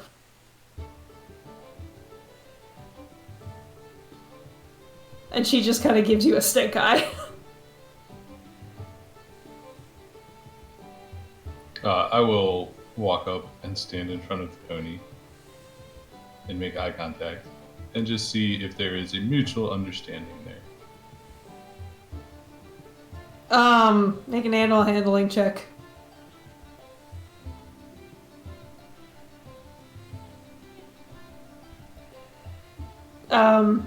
You stare Lady in the eye. She stares back at you. And just kind of sneezes and turns around and keeps trying to eat Zax. He seems kind of resigned to his fate.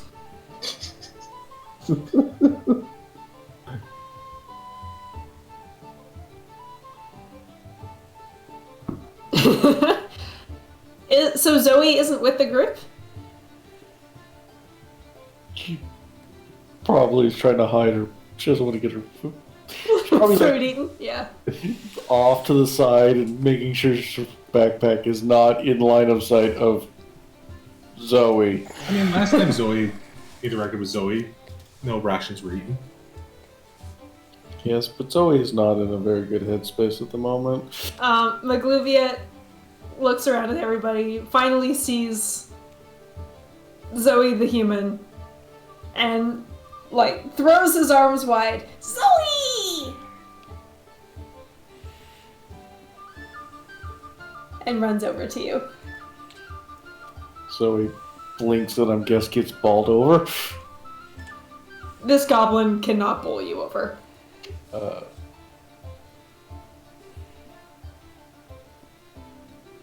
Hello. It's nice to see you. Have you been doing good deeds? Oh yes, we have been killing the undead, although they're getting harder and harder to find. It That just means means That means you're doing a good job. Keep it up. Thank you. He sort of puffs out his chest a little bit.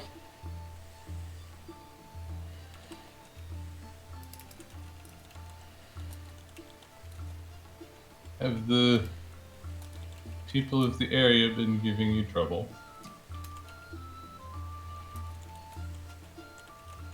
Nothing we can't handle.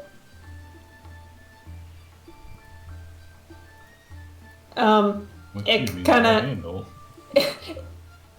It pipes up. Mostly just run away. I mean, if I saw a charging owlbear and it wasn't me, I would probably run away too. That's a fair point. My friends, we are on a quest. And I hate to ask for your help again, but you have done wonders for us in the past. Perhaps you might do so again. Uh-huh. What is What this? is your quest? We What is are this? trying to find one of the moving trees. The trees that try to eat you. I want the biggest, baddest moving tree around, and we're gonna turn it into a staff for Ick. Wait, you're gonna transform the whole tree into a stick? I think they're gonna need a lathe first. I think they're gonna have a fire to fight. Why don't you just have the tree as a moving fortress? Fire, these are the trees that tried to eat me. They can deal with it. They can- You see Maglubiet go to say something and then just stop, and you see the wheels turning.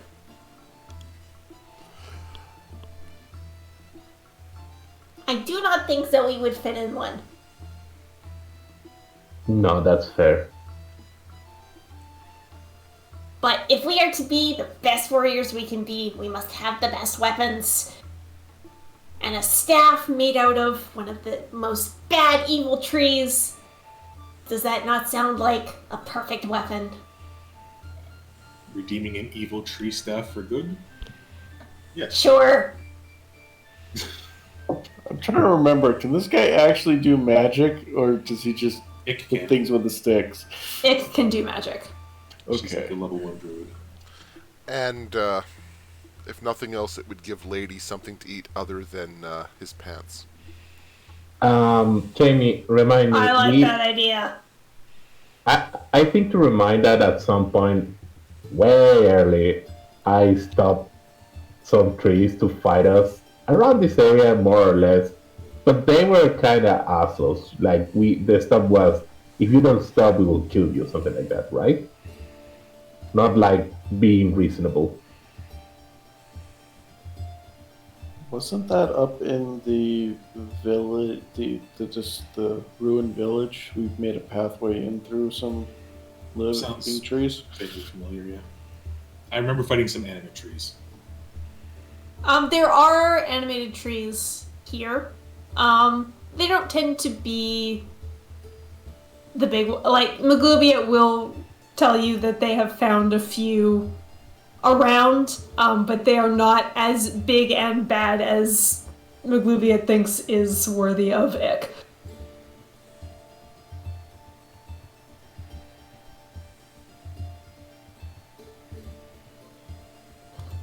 I see. Ike is a druid, right? Yes. Hey, Ike. Hi. So what are you using right now?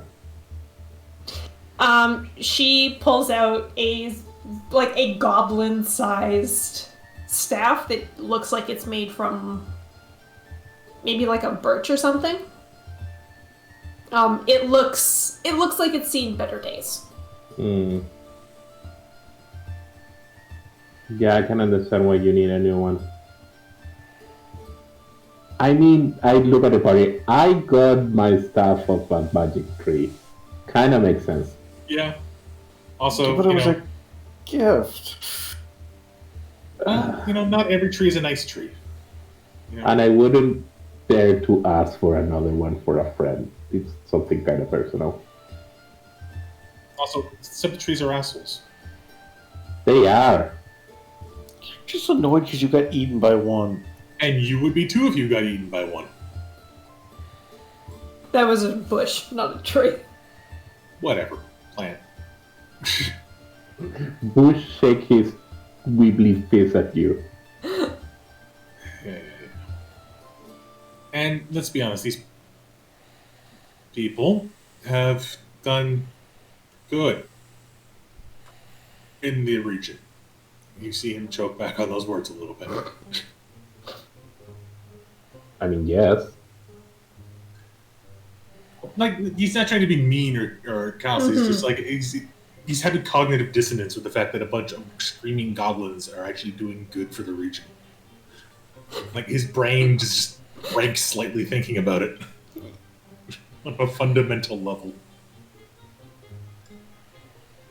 I could create one of those trees, but I think it's not the point because you want to defeat an evil one, and I wouldn't create one just for destroying it. That would be rude. I think destroying an evil tree that has done harm and using its remnants to do good is poetic and balanced. Only Yeah. fitting for a knight. Blinks. Remember the Knights of Zoe Yeah. are sorry. I remember. What direction are these trees?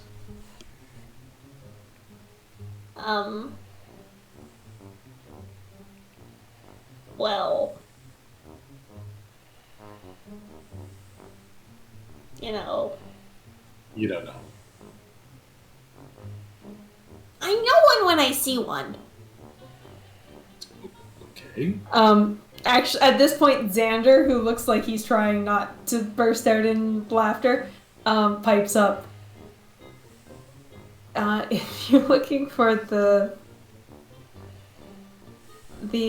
awakened trees, there's a lot more west of Malvora. Everybody knows not to go there. Maybe you'll have more luck. Jamie, could we have the map so I kind of myself? Like, Where? this is too big of a map. Give me a sec here. It's gonna take me a while to find the map. In here somewhere. After these maps have some improvements. Hey, we know some of these cities. Like But- Weefy Island. It's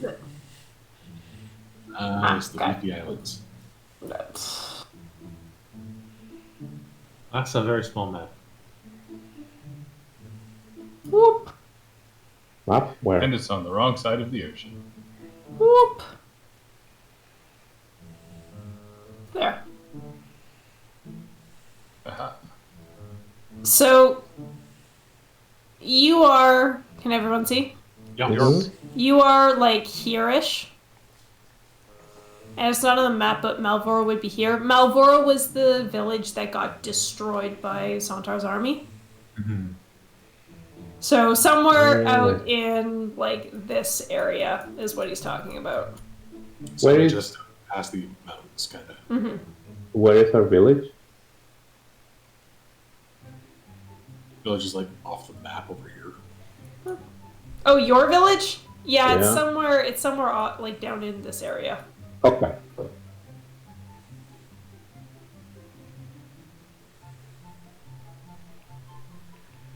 I mean, we can go. I look at the party like, we're gonna go, right? I think Yeah. that sounds like fun. Was that Xander speaking? Yeah.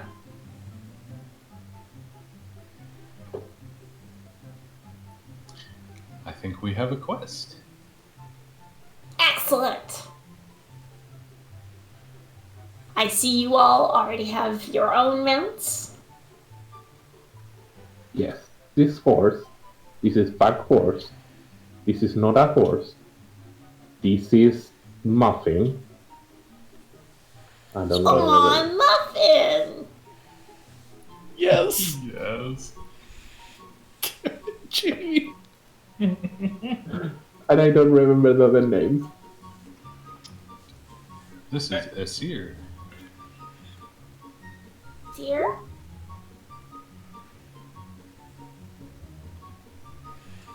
I feel like Ramael's just looking at the goblins with like the widest of eyes, just like, what the fuck? Snuffles has gone back to trying to get a little too friendly with Mellis. Poor doggo.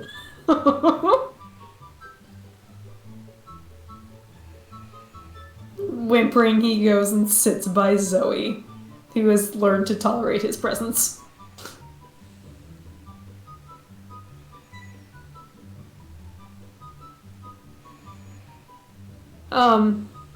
McGlubiet goes back over to Zoe, mounts up,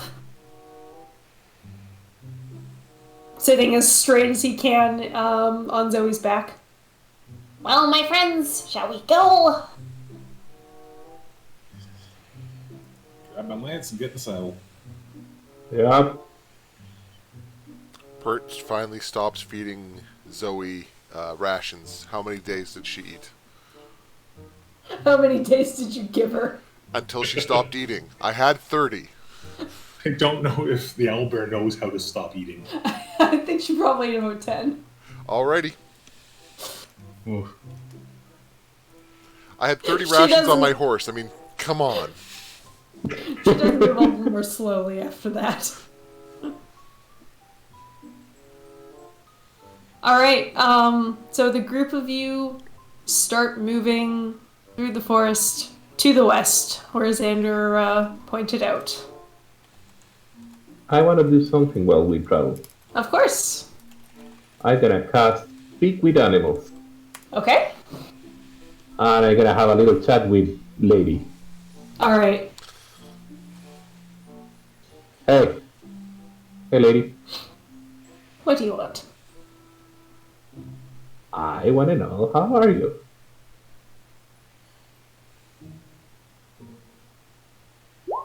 I detest it here. Why?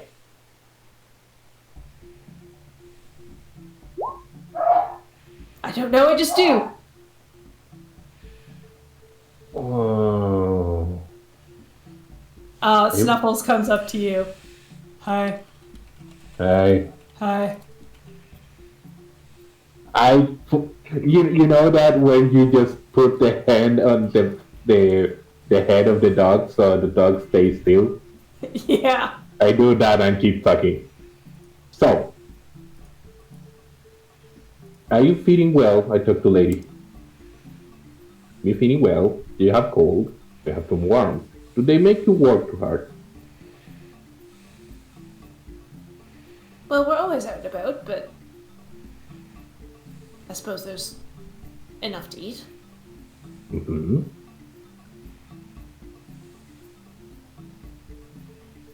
Then why are you angry?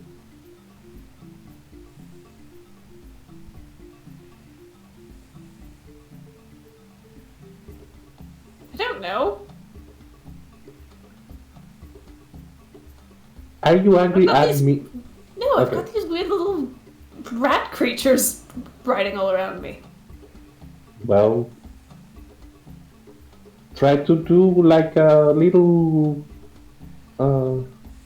synergistic relationship, you know? They give you food and you ride them when they need to. If food is not enough, let me know what you need and I can tell them and you can have more stuff. I don't know what you need. She just kind of sniffs.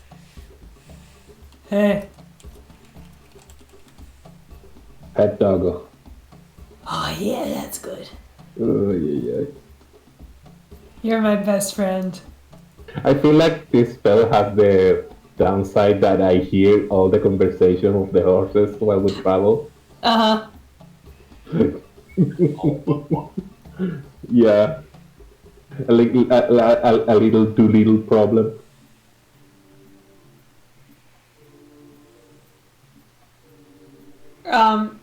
Magluviat rides very close to Zoe for the entire time.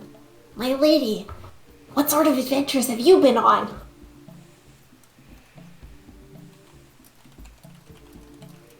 So he snaps out of her thinking and looks at him.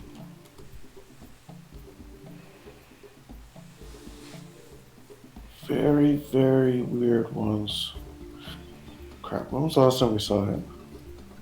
Before the arc inside Marielma. So after you had finished at Alcalara and you were traveling back to Marielda, you met them trying to capture wild horses. Well, we saved the city.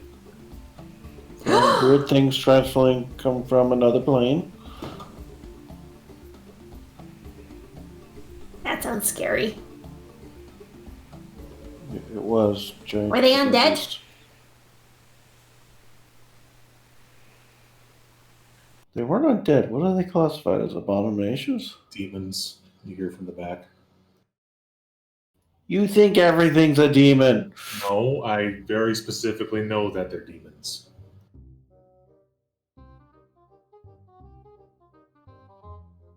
They would be classified as fiends, Ty. They were fiends. Potato. Can you guys shut up? There's too many conversations here. What? Was that to us or to the To the horses. Please tell me it was to the horses. I am at a random horse. Jamie, you can decide which one. I think it was to one of the pack horses. Cool. He looks mildly offended.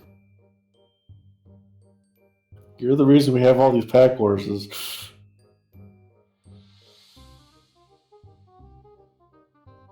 Okay, what else? After that, we traveled down and we went to rescue people from the Underdark. I feel like Zoe's getting into this point and used prestidigitation to make her voice reverb during the Underdark. Magluviat's eyes go very wide. Is that where the undead come from? No, Oh, the undead come from bad people.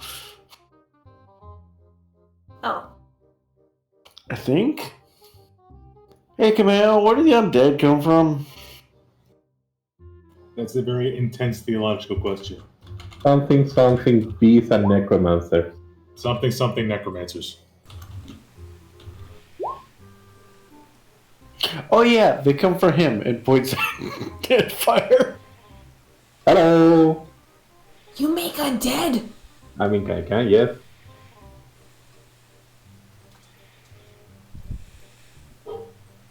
Magluviat looks at Zoe very slowly, like he's having an existential crisis.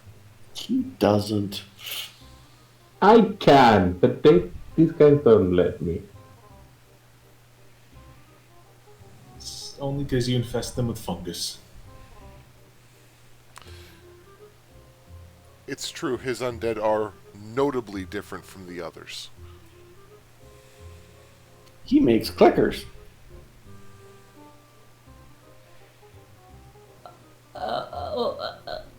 Okay. It's like, do you ever see those ants with fungus growing out of their heads? Jesus. No. No? I guess that's from where I'm from. Never mind. Apparently, cordyceps fungus is native to Gargamot now. I Don't expect give to her find ammunition. You may regret that decision. Yep, I'm sorry, I what? expect so. You may regret saying that, Cathanet. I stand by my role play. If you make a canon change, I stand by it.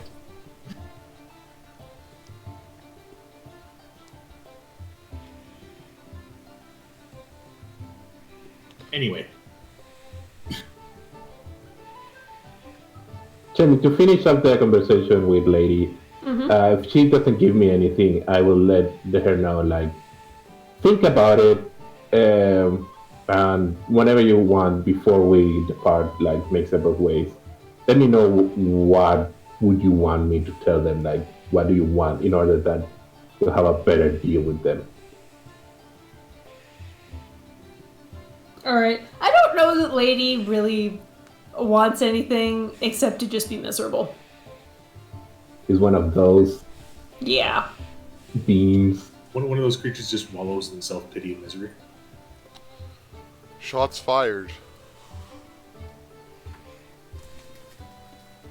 What do you say, David? Never mind.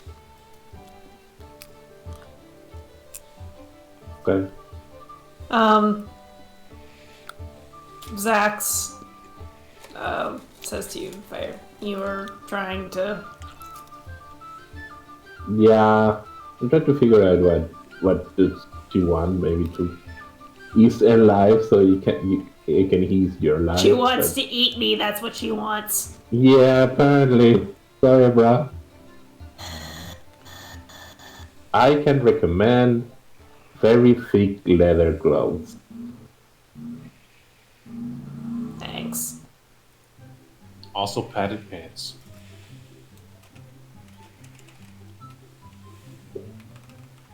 Maybe trick her, like, when she's about to be annoying. I don't know, give her something so she stops. Or maybe it will encourage her to be annoying. I don't know. What if I give her bees? Uh, I think that would make her run away. yeah. With or without you.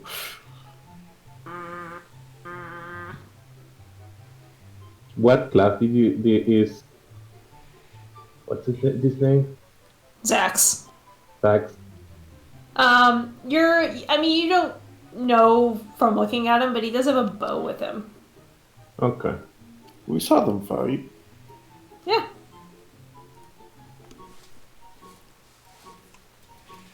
NPCs don't always get classes the way that PCs do. Yeah. He's a squire. He is Archer.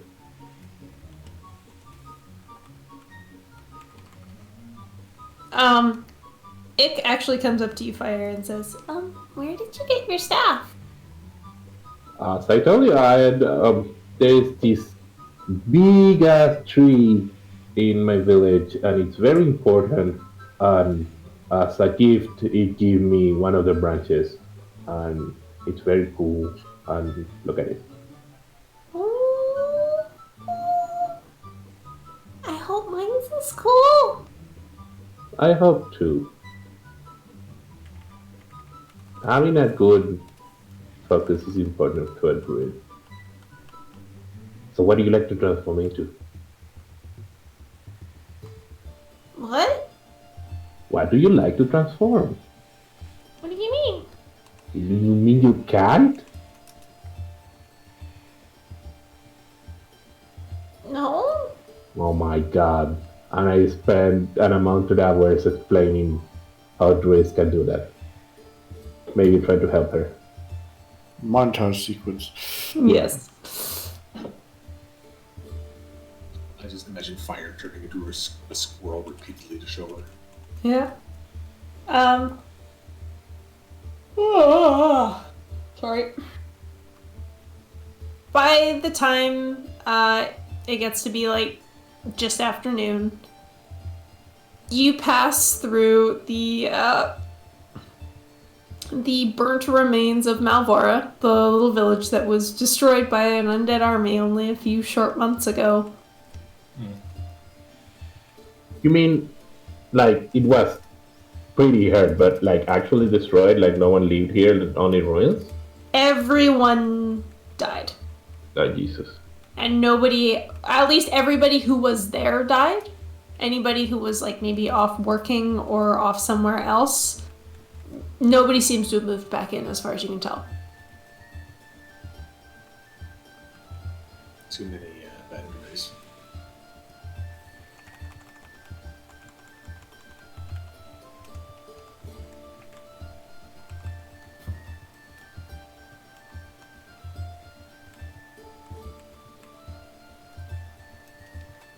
You pass by this village.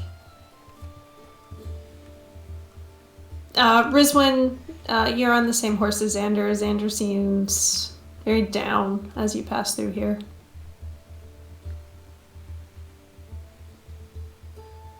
But it's not a very big village. Actually, relevant question in that. In not forgetting anything about him, have I remembered everything about him, or I just don't forget anything going forward? You just don't forget anything going forward. You can't get those memories back. They're gone. Okay.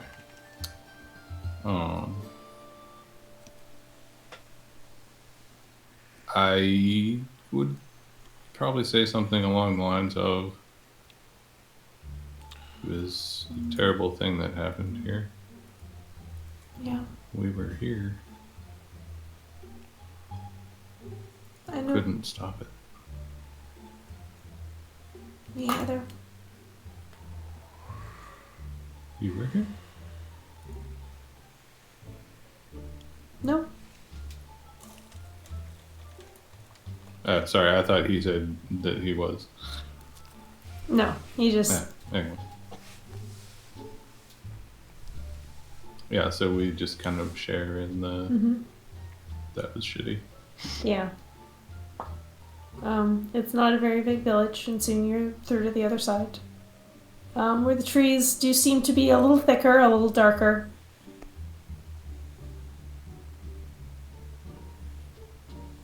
Everybody make a perception check.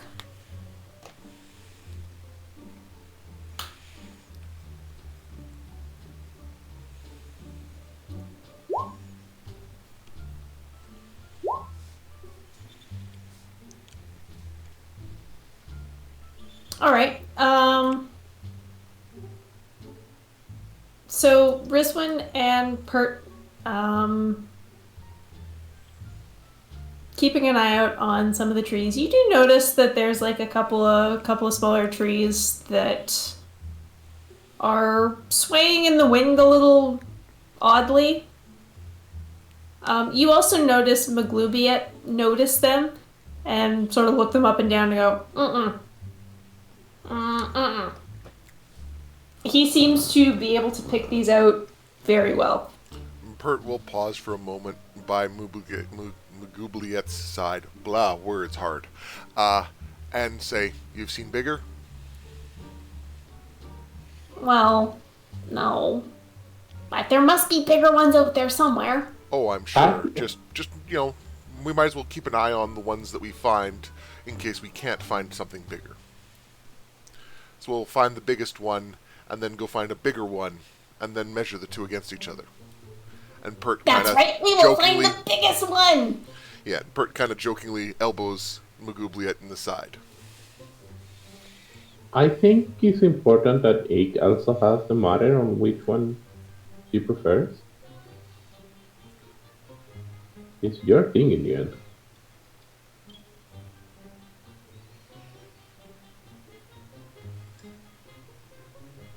Ick? Would you like that tree?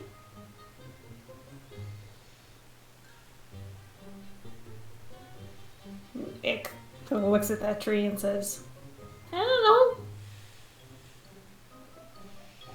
and then Maglubiet says, We can do bigger! and continues on. I let her know that when we walk that it's her decision. She needs to be okay with whatever we come by. It's not worth if it's big, but she doesn't feel it. You need to feel it, man. I don't get it. You will get it when you find one. Okay.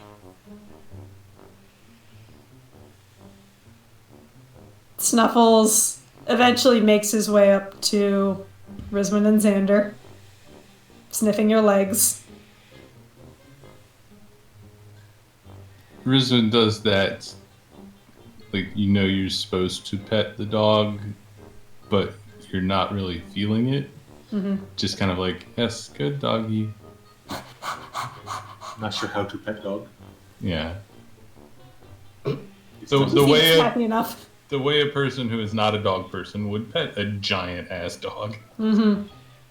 I feel like Rizwin could actually kiss him if he jumps or something. If- Xander seems happy to give good pets. yeah, if she had fur on her back, it would be standing up. I feel like if the dog comes up to comment, it would just be like, "Inside your who's a good boy, you're a good boy. Who's it? Pull your face and stretch it." No. Yeah, Snuffles makes his way up to Camille eventually. He's just going around and saying hi to everybody. How long does Speak with Animals last? And Ik is the one riding him, right? Yes. Ik is just along for the ride. Yeah, pretty much. I think they're all along for the ride. Yeah, let's be honest here. 10 minutes. Okay. So you don't hear Snuffles going up to everybody going, "You're my best friend." Zoe completely ignores the dog. Oh. Zoe has now Monster. gone down a notch in Camille's perception. Ty doesn't like dogs, by the way. It's called I mean- roleplay. I don't like dogs either, so he's still a monster. That's okay. Snuffles has plenty of people who will love him.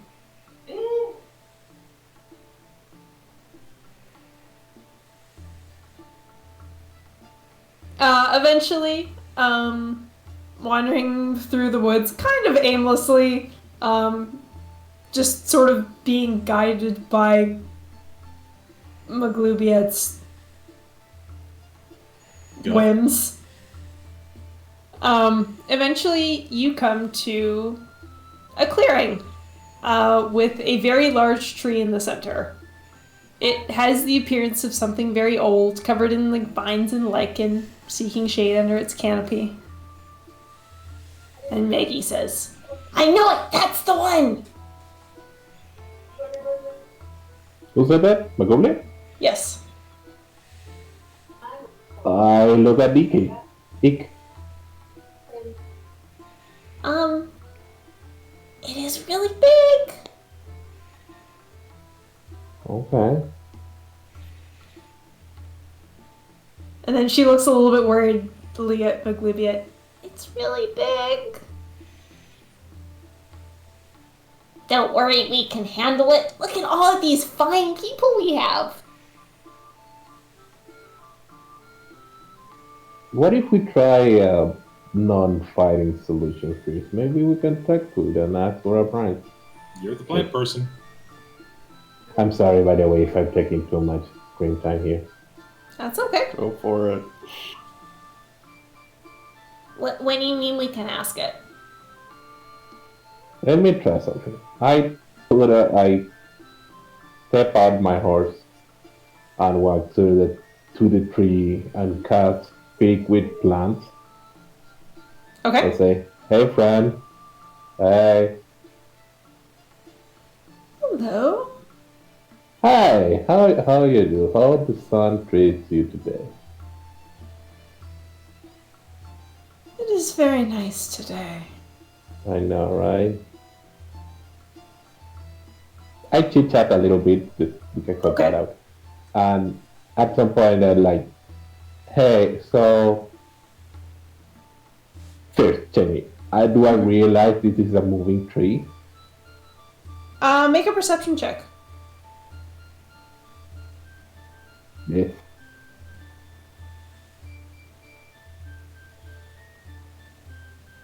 I think my headphones are dying. Oh no. No. Can you hear us? Yeah. I'm just getting some like cutting in and out on my right ear. Oh no. Check to make sure all the connections are good and solid. Oh, it seems to be okay now. That's weird. It's Probably. catching. It's probably time for new headphones. These ones have been dropped on the floor like hundreds and hundreds of times. Sorry, what were you saying, Costa? I was asking if I know it's like an awakened tree. You are unsure. I should know by how smart they are. I think that's fair. Like, you can't necessarily tell by looking at it, but it does seem a little more conscious than a normal tree would be. Okay. Hey, Eek, Yeah? come here. Ick hops off Snuffles and wanders over. So, friend, this is Ick. She cannot talk to you, but she is training to do. Ick waves at the tree. She is very nice. Hi, Mr. Tree. She's saying hi. And we were wondering if you were so kind to lend us like a branch of yours so she can use it to cast magic.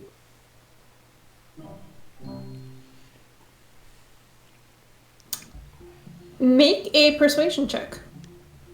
With advantage. Sure. Because Ick is being exceptionally cute. I have advantage I have advantage on charisma checks against these. Oh, that's true. Not that good. The 12.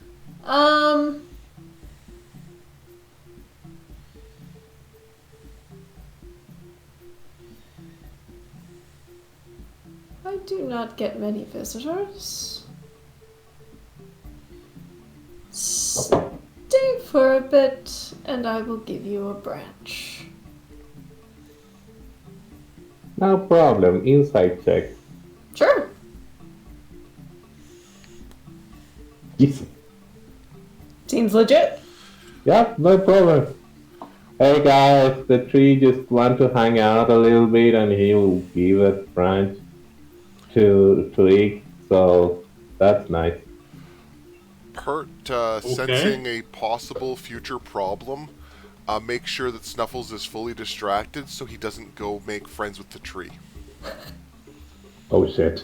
Have a bone in your backpack somewhere. Cherubi, I grabbed Cherubi and put it on my shoulder. So we're not fighting? Apparently not, friend. He's just trying to hang out and have friends, and after a while he will give one of the branches, yeah? It's a tree. How long is a while to a tree?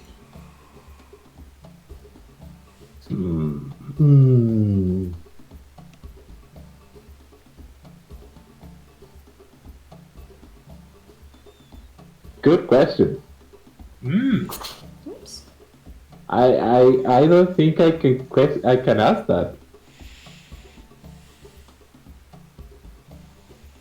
Like, are we talking till sunset? Are we talking the next 50 years? Doing small talk, can I discern something like that, Jamie? Make an insight check.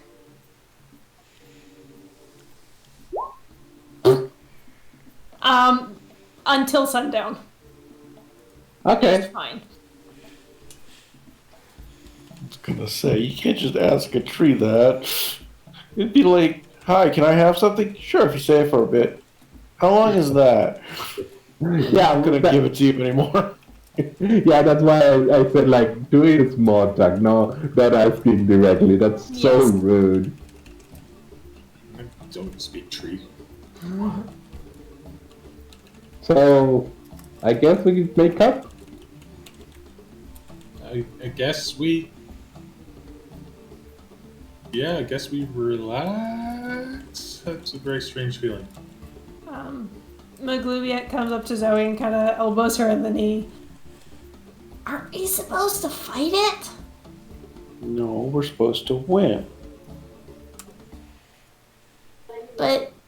Don't you have to fight it for that? No. Sometimes you can find a non-aggressive way to deal with people. Like sometimes you can give them a hug. And Zoe gives Maguglet a hug and lifts him up. Eee! That was nice. Sometimes the solution to problems is to find what the problem is and find non-aggressive ways to solve them. Like hugs. Correct. This does not always work. Specifically Magluvia, against undead. Magluvia has stopped listening to you, has gotten off of Zoe, and walks up to Lady Uh-oh. and hugs her on the leg. Roll And then animal you just hear, handling. ow! As Lady starts to try and eat Magluvia's face. Like she said, doesn't always work. Oh. So Zoe goes over to Lady and tries to calm her down by gently giving her pets or something. Make an animal handling check. This always works well for Zoe.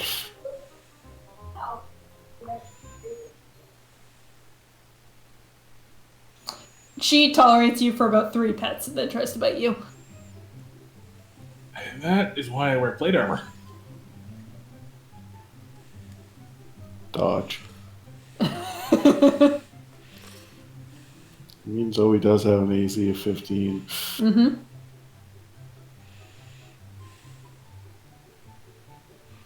Sometimes maybe something in between where if you want something from someone, you have to do something for them first instead of just hugs.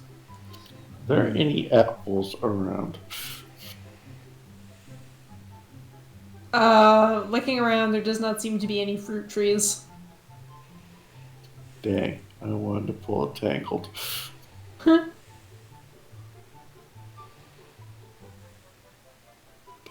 As you can see here, this does not always work. Well, that's disappointing. It does feel amazing when it does work, though. Well, then I will just have to keep trying. It's all about knowing when to do the right thing. I think so. He just leans down and gives Magugla another hug. She is now very happy. So, kill undead, hug everything else. That's a very generalized approach. Zoe has many years of practice, so she's got a little more experience deciding when is appropriate to hug. Then I must do thrice the hugs to catch up. But yes, definitely don't start with hugs with the undead. Although there was the one time that Zoe stopped undeads with a hug. Really? What? I don't remember that time. I don't recall that. You are hallucinating. I think those were ghosts. Ghosts are undead. Oh, Wait, those weren't those are actually. No, spirits. those are spirits. Those weren't undead. That's a very distinct difference, remember?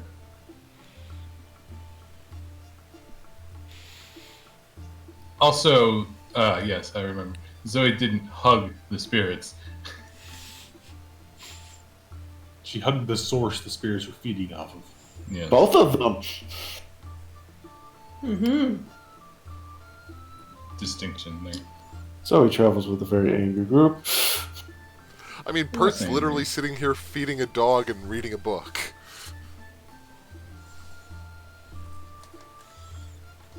Snuffles rolled onto his back, Alright. tongue hanging out. So, Maguglet, I want you to try this hug. Go hug Snuffles. Okay, He runs over and gives Snuffles a very big hug. Snuffles licks his face and he kind of giggles a bit. when do I No. stop? when it gets You'll know uncomfortable. when it's time. He kind of thinks about this for a second, and then just like buries his face into Snuffles' fur. It just sits there for like 10 minutes. Please tell me he's smelling the dog paws. No, he's like half laying on top of Snuffles. Well, this certainly didn't turn out how I expected it to. It's Magoob, Liette. Has anything involving our dear friend here ever turned out the way we expected it to go? Well, no, yes, because every single time we've been fighting undead. So this is a novel experience. But he's been clearing them out. He's been doing a good job. He's a good goblin. I disagree. And You for once, decide- we don't have to kill things. You disagree, you said? I think he said I don't disagree. I don't Oh, disagree. thank you. Thank you. Magoob keeps hugging Snuffles. I don't think Zoe's gonna stop him, so. Alright. Let him do his thing. Live your best life, my little green dude. Xander eventually pipes up. So are we staying here for the night? I guess so. That's the non-violent approach to getting a druid staff. Alright. Assuming the tree doesn't decide to betray us and eat us. I don't know trees. Zoe has an idea. Zoe goes up to Magooblet, points at Xander. Hug him now. Okay. Magoob lets go of... Actually, no, he doesn't let go of Snuffles. He tries to drag Snuffles over to where Xander is. One hug at a time. Oh. You're It's not less ready. effective if you do multiple. You're not ready for dueling hugging against You Padawan. need to be at least level 5 for dual wielding hugs. How does Xander look about this idea? He looks a little taken aback. I feel like the whites of his eyes are showing. He's just like, whoa, oh no. Now, Magoob, it's very important that if the target of the hug is not receiving of the hug, that you let that be.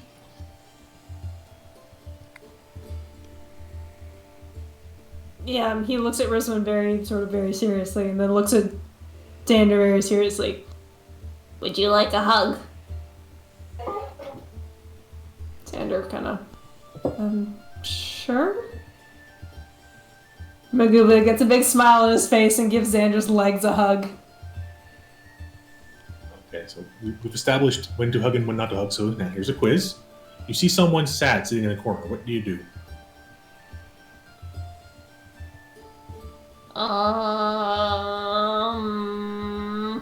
I hug them? Correct. You see someone charging at you with a knife bear. What do you do? Are they undead? No. Do I hug them? No. That would be a form of aggression. Aggression doesn't always work with hugs. You might learn that it does help in the future, but as a beginner, you should probably defend yourself. Okay. This is complicated. That's life. Advanced fighting techniques usually are, yes. People are complicated. Goblins That's aren't. complicated, yo. No, Goblins are people. Yeah, goblins are people, and also goblins are incredibly complicated and confusing. Under his breath.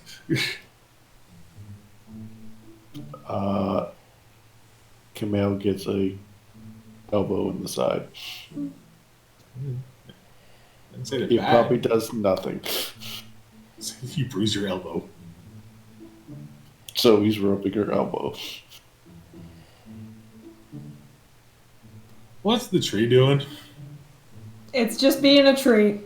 I went to, while all this is happening, and for the rest of the afternoon, I want to spend it with Ig and the tree, getting to know and hanging out because the tree asked to hang out, so I'm doing that, and also teaching Ig druid things.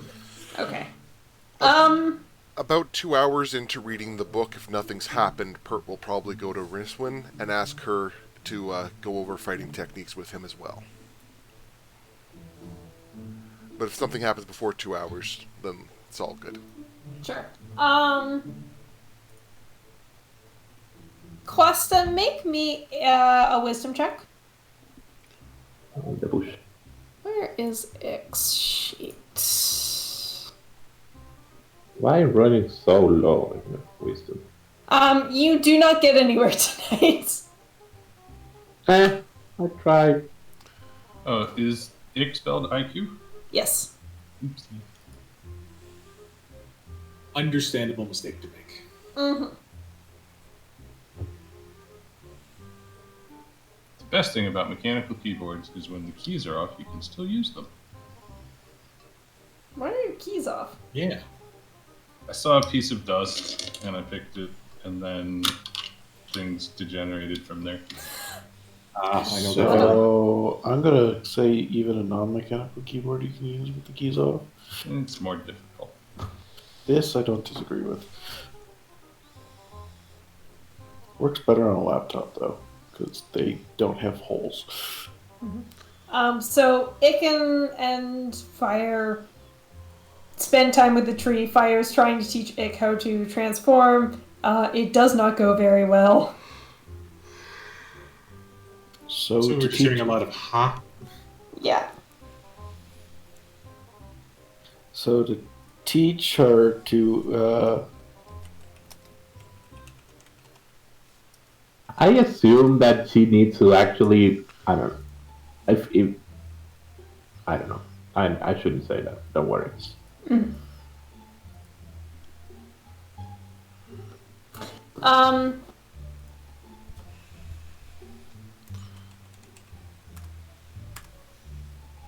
Maglubiet does eventually let go of Xander. After a while.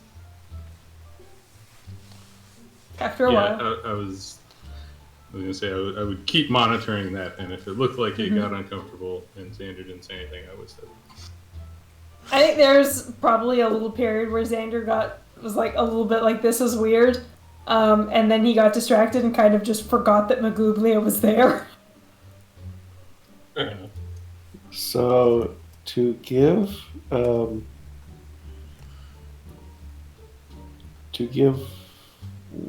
second. I'm looking something up. Zax eventually gets away from Lady and comes up to Pert. What you reading? Pert smiles and puts a bookmark where he was and turns to Zach. It's a book about the Underdark. In this case, this is a history book about their capital city, it seems.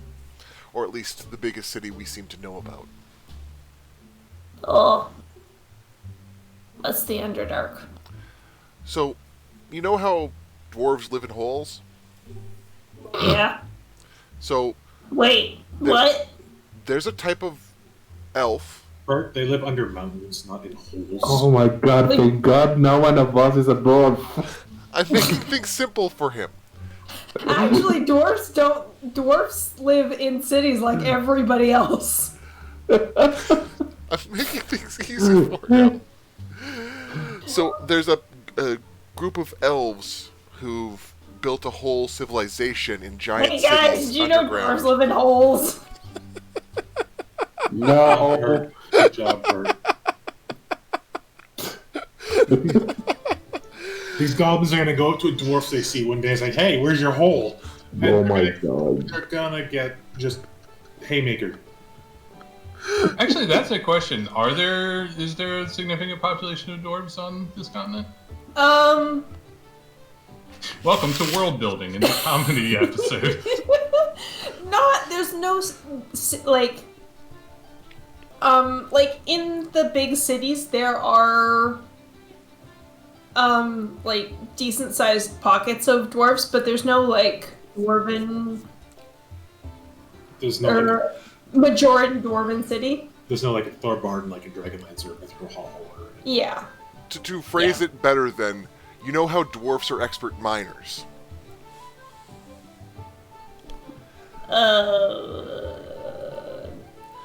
No. There's a culture of elves who've built massive cities in underground tunnels. We spent a week? Rizwin, a week? 2 weeks? 2 weeks. 2 weeks there, 2 weeks back. Yeah, more like 3 weeks. It was 22 days total. We spent about 3 weeks traveling through their tunnels and helping escort some unfortunate stranded people to their destination. Oh. I'm fascinated and trying to learn more. It's hard, though, as I only half read the language. And Pert is actually, with a spare page in his own book, just filling out more of their alphabet and writing words that he definitely doesn't know but seem important.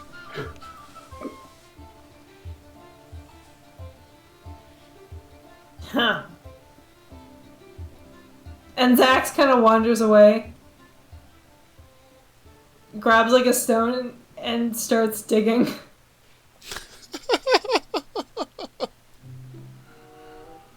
So, to give, after hearing the confusion from Ick, and to give Fire the best chance possible, so he walks over, rests a hand on Ick's shoulder, and casts guidance before the next lesson. Okay. Basically, plus 1d4. I don't think it's going to be enough. Yeah, I know. But, so he tries to help people. It makes a marginal difference. As you all are doing this, the sun does start to set.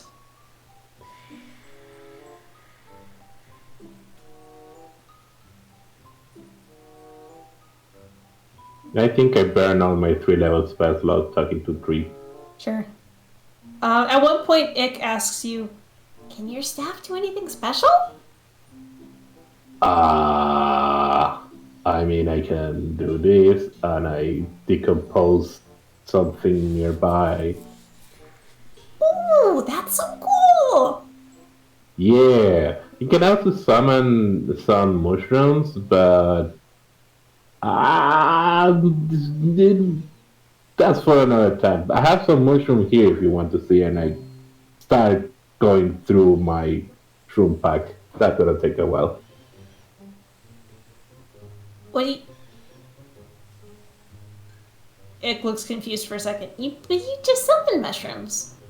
Yeah, but these are other mushrooms. You see, these are there's the angry mushroom and orange mushroom and floppy mushroom, and this is tall shroom. Tall shroom needs a lot of space, and this is brown mushroom. Is good for eating, but don't tell him that. And I go on and go on. Are you talking about the mushrooms in your pack? Yes. Okay, she was talking more about like you sort of decompose, and then you're like, oh yeah, I can also summon mushrooms. And like, wait, what? Yeah, and I don't want to do it.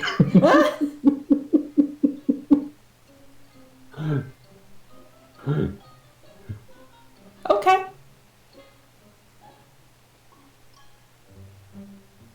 At one, Maglubiak goes over and pokes the mushrooms that you made with decompose.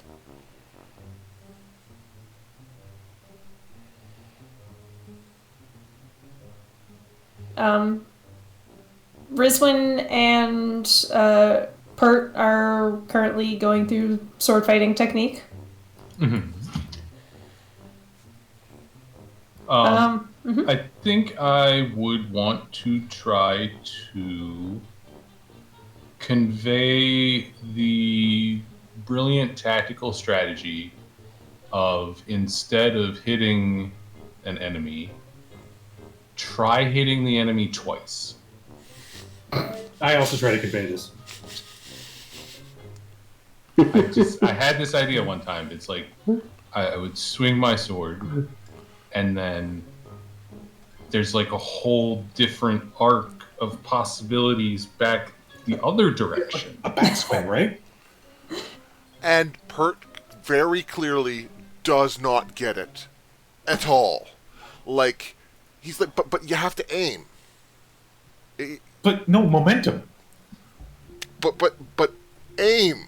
Like if you Momentum. do it like that, you're just wildly hit. You know, you could cut your own arm off. I'm in perfect control the entire time.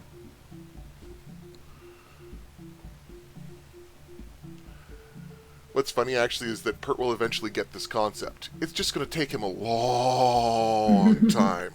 Like, I'm talking level 20, he finally gets it.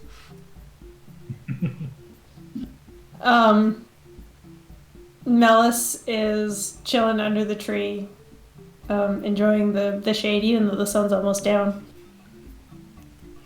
Snuffles goes down and sits or lays down right beside Melis. Melis kind of gives Amma a look of like,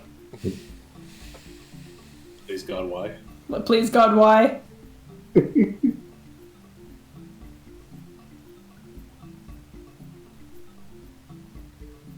And Snuffles just sort of puts his head on his paws and stares longingly at Melis.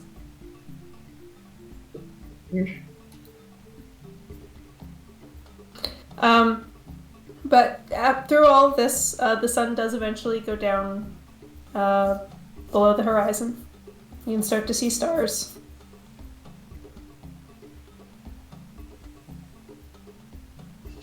I get up and stretch after working with Rizzo and fire.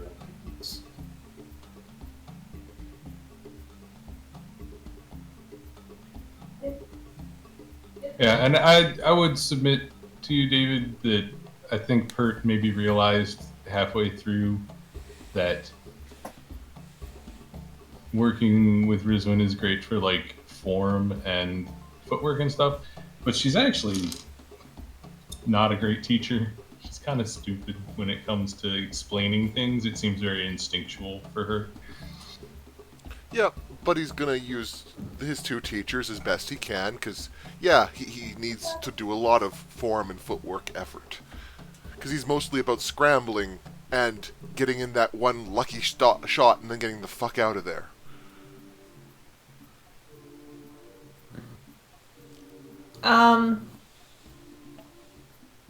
The sun has set, and that was what you sensed was what the tree wanted, for you to stay until the sun went down.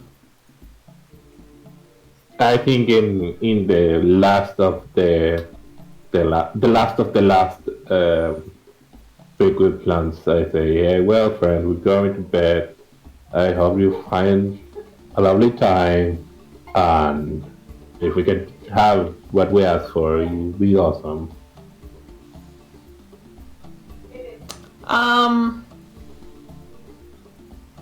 About 10 minutes later, as you all are sort of settling down to sleep, you hear like a creak, and then a bigger creak, and then a crack, and this giant branch falls on the ground like 15 feet away from you.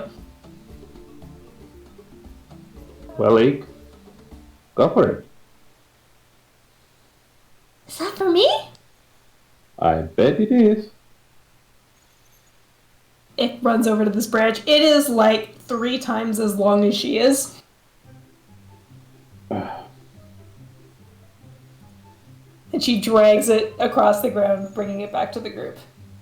We can. Maggie, I got it!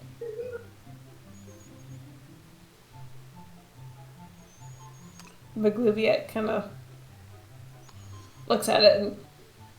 Well done, Ick. I think it might be too big.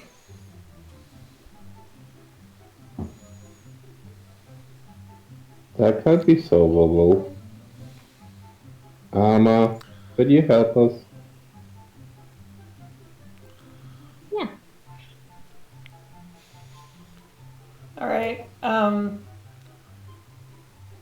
So you guys trim it down to an appropriate size for a goblin. And Ick seems very happy with it. She takes it in her hands, kind of like swings it around a little bit, whacks herself in the nose. Ow!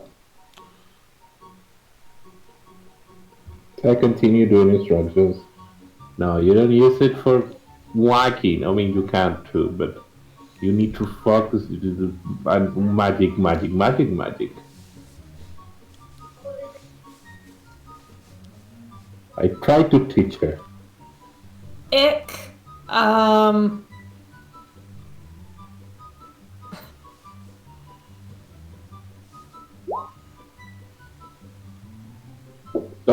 All okay. around the camp, these like weeds and vines come up out of the ground. She goes, "Oh, sorry." Good start. And they very quickly go back down, but the other two goblins kind of like get up and are a little bit panicked for a second. It's okay. It's a good start. Remember to do that when you need to. Just do it over there next time. Sorry. And then Maglubiak goes over to Ick and gives her a hug.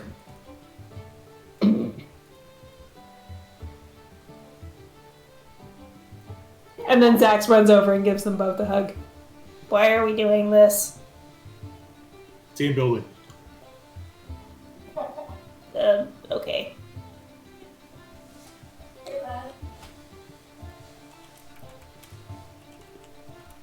How does it feel?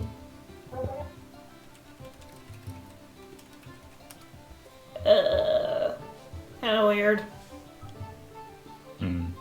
That means it's working. Snuffles comes up to the three of them and just like stands up on two legs and like he's trying to do the hug and comes down on top of the three of them and they all just break up and fall on the ground.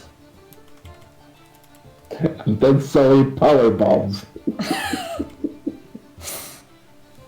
It's just adorable. Yes. I want to see this anime. Crap, my internet crapped out for a second. What anime? The slice of life of three goblins trying to do good.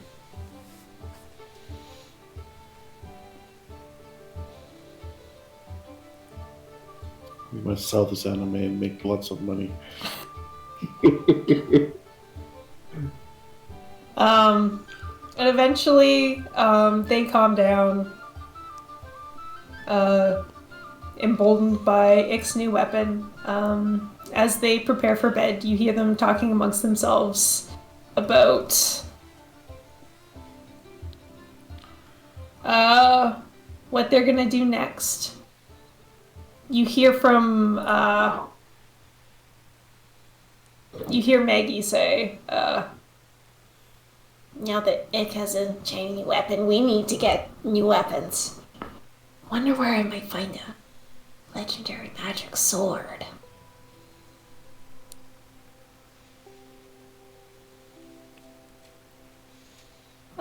and everyone falls asleep. Eventually, there's a couple people on watch.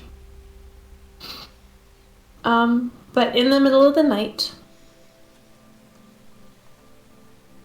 Rizwin, while you are taking watch, you feel a tap on your shoulder from Xander. Hey. Hey, I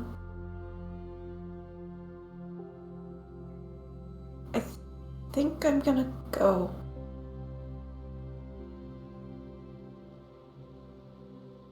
Right now? Yeah,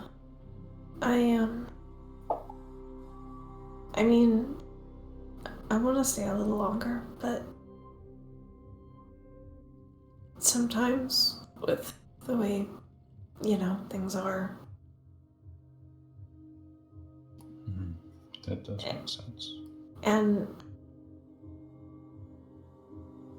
yeah, want to freak the goblins out too much.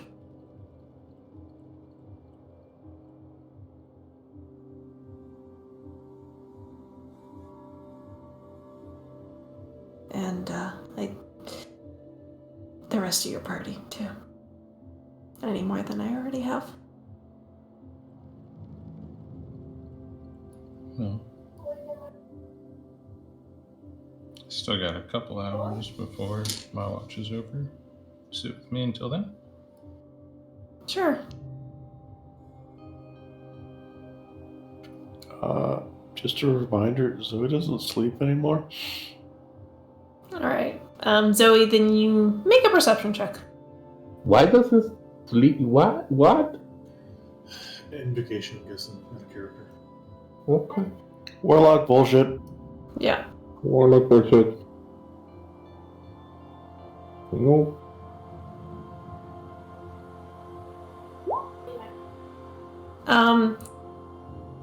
So he's Yeah. You might notice that Rizwan and Xander are talking, but you don't hear anything that they're saying, and I don't think that's unusual.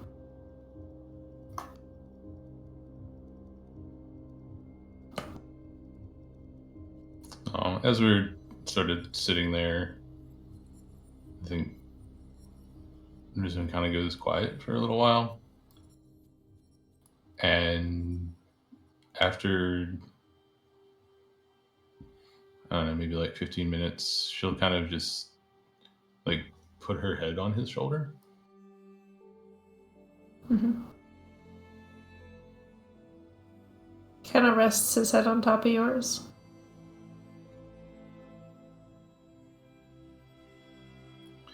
I'm gonna miss you. I'm gonna miss you too.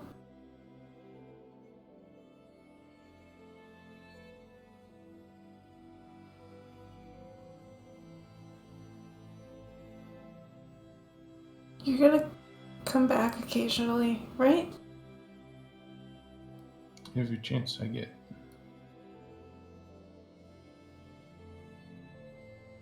Good.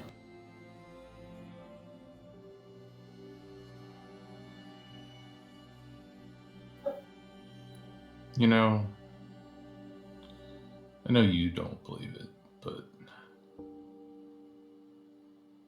I think you're doing a really good job.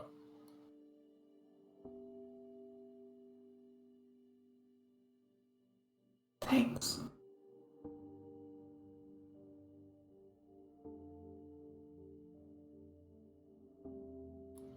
And she would be proud of you.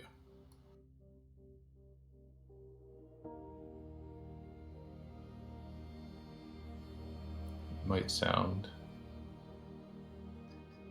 maybe a little egotistical, but I feel like she and I have some things in common anyway. And I know I'm proud of you, so.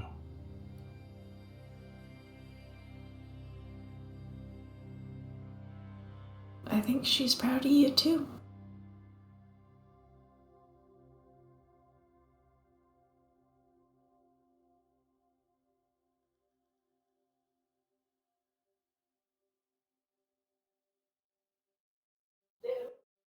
And then after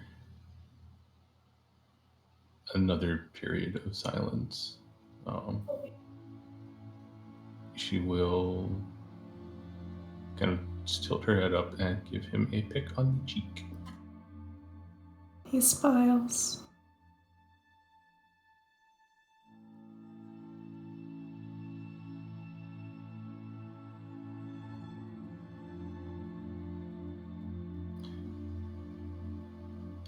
I'm gonna miss you.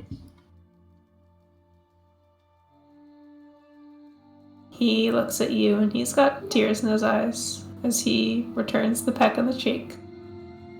I'm gonna miss you too.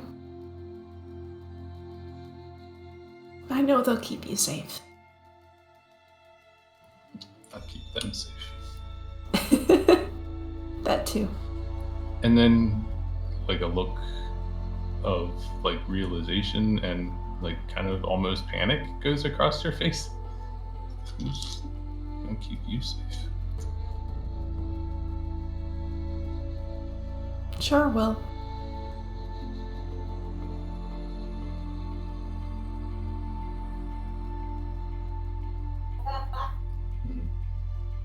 That's right. Yeah.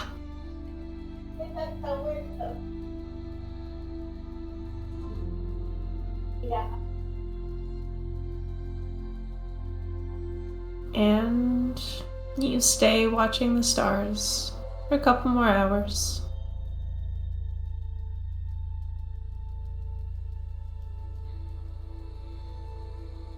Then Xander gives you a hug. I gotta go. Okay. Be safe. You too. Another kiss.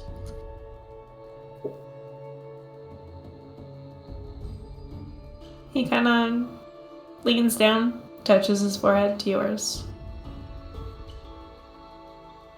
and stands up and walks into the forest.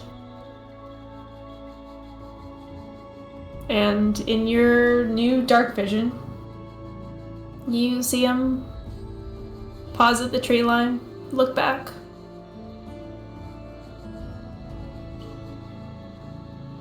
and then turn around and walk away.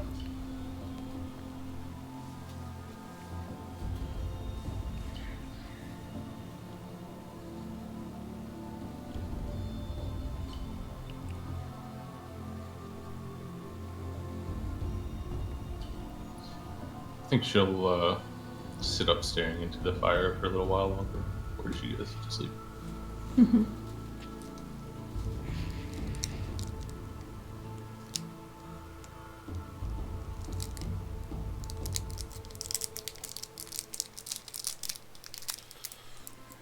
Eventually, Risen falls asleep. The sun rises.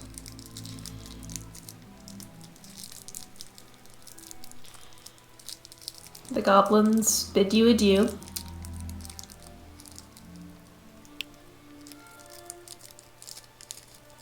Snuffles gives one more try to get Melis to like him.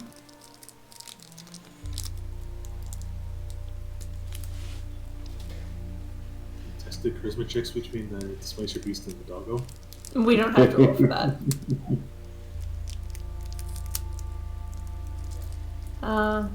And Maglubiet goes up to Zoe. My lady, I think this is where we must part ways. Because you have important things to do, and so do we. Unless you know where to find a magic sword.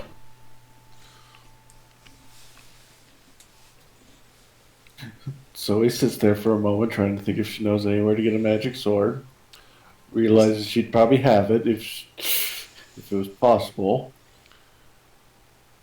If Pert was not so connected to his own sword, he'd be offering it. Except mine. Can't have it. Sorry. Oh. She thinks of the one sword she has access to and realizes one swing it would snap. Yeah. I think It's I already in repaired. pieces. Right? Sorry, I thought we had it repaired to Marielma. No, you talked about it, you never did it. Oh, right. And finally Zoe reaches forward and casts mending to fix the outfit she made for him. Thank you. My knight needs to be in perfect representation. Something like that. I'm failing at words here, but you get the idea. Yeah. I will be the best knight in the world. I will make you proud. You make sure you take care of your squires too. Yes. That's why Ick and Zax have to get weapons before me.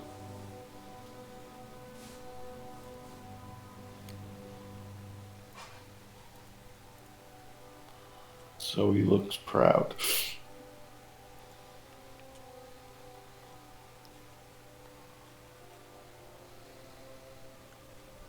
With that, gives hug.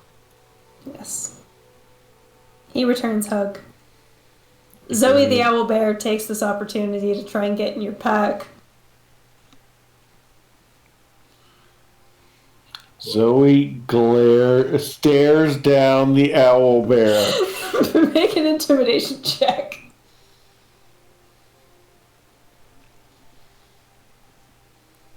Come on, dice. You've sucked from. You've rolled the one good important roll. Do it again.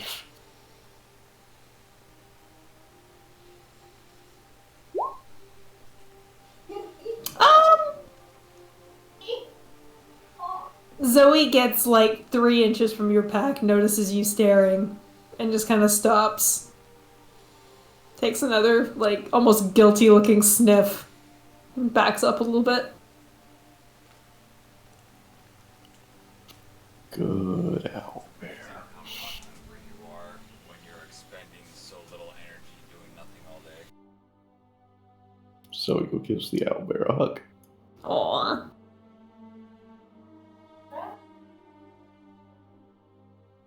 The owl bear seems happy for your hug.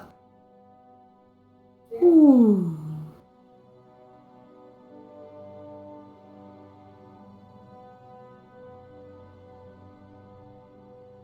But sad it can't get in your pack. Zoe puts the pack on, by the way.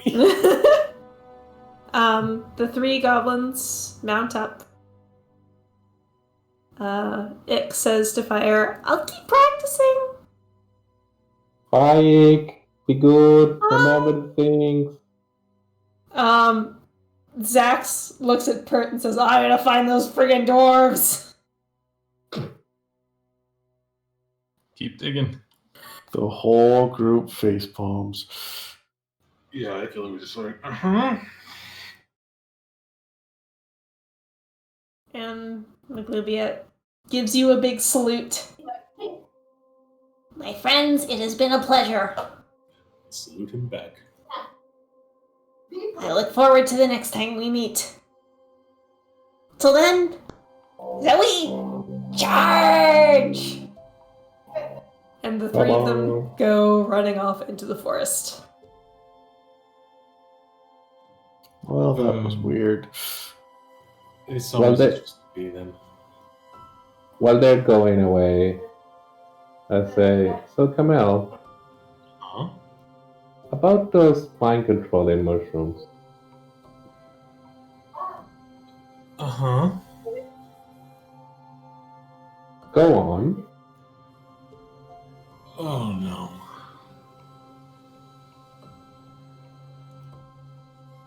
I will explain cordyceps to Fire. And I think that's where we're gonna end it.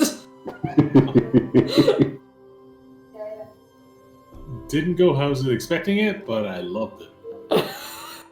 No, I was absolutely expecting to getting walloped in the middle of the night. Yeah, I was fully expecting a bunch of trees to just come and, like, beat the crap out of us in the middle of the night.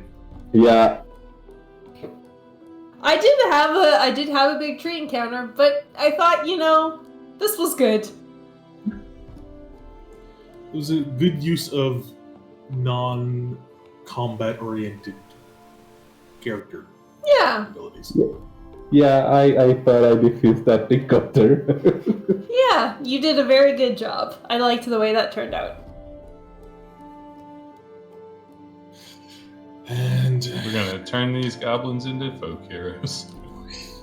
yeah, I think Maguglia is going to end up with the folk hero Unless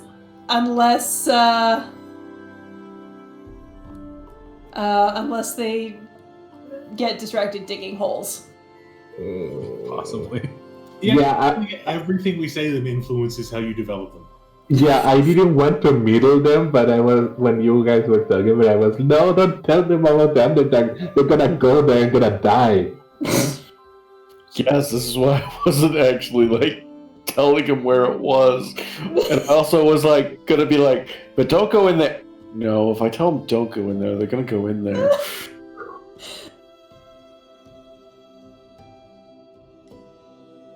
I love the goblins.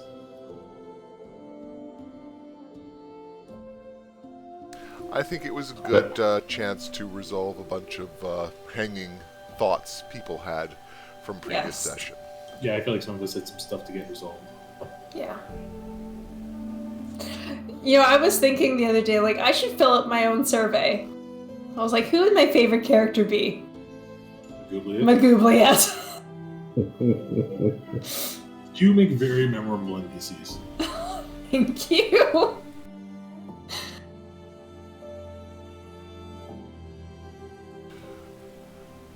Nibbles, Hello. are you going to be ready to go next week, or would you rather we took a board game week? Board game week. Yeah. Give your boys some time to prepare. Also, us a time to separate characters. Yeah, I think it's more the second one, really. Sounds I'm gonna healthy switch to me. over from Angry Boy to Panicky Boy.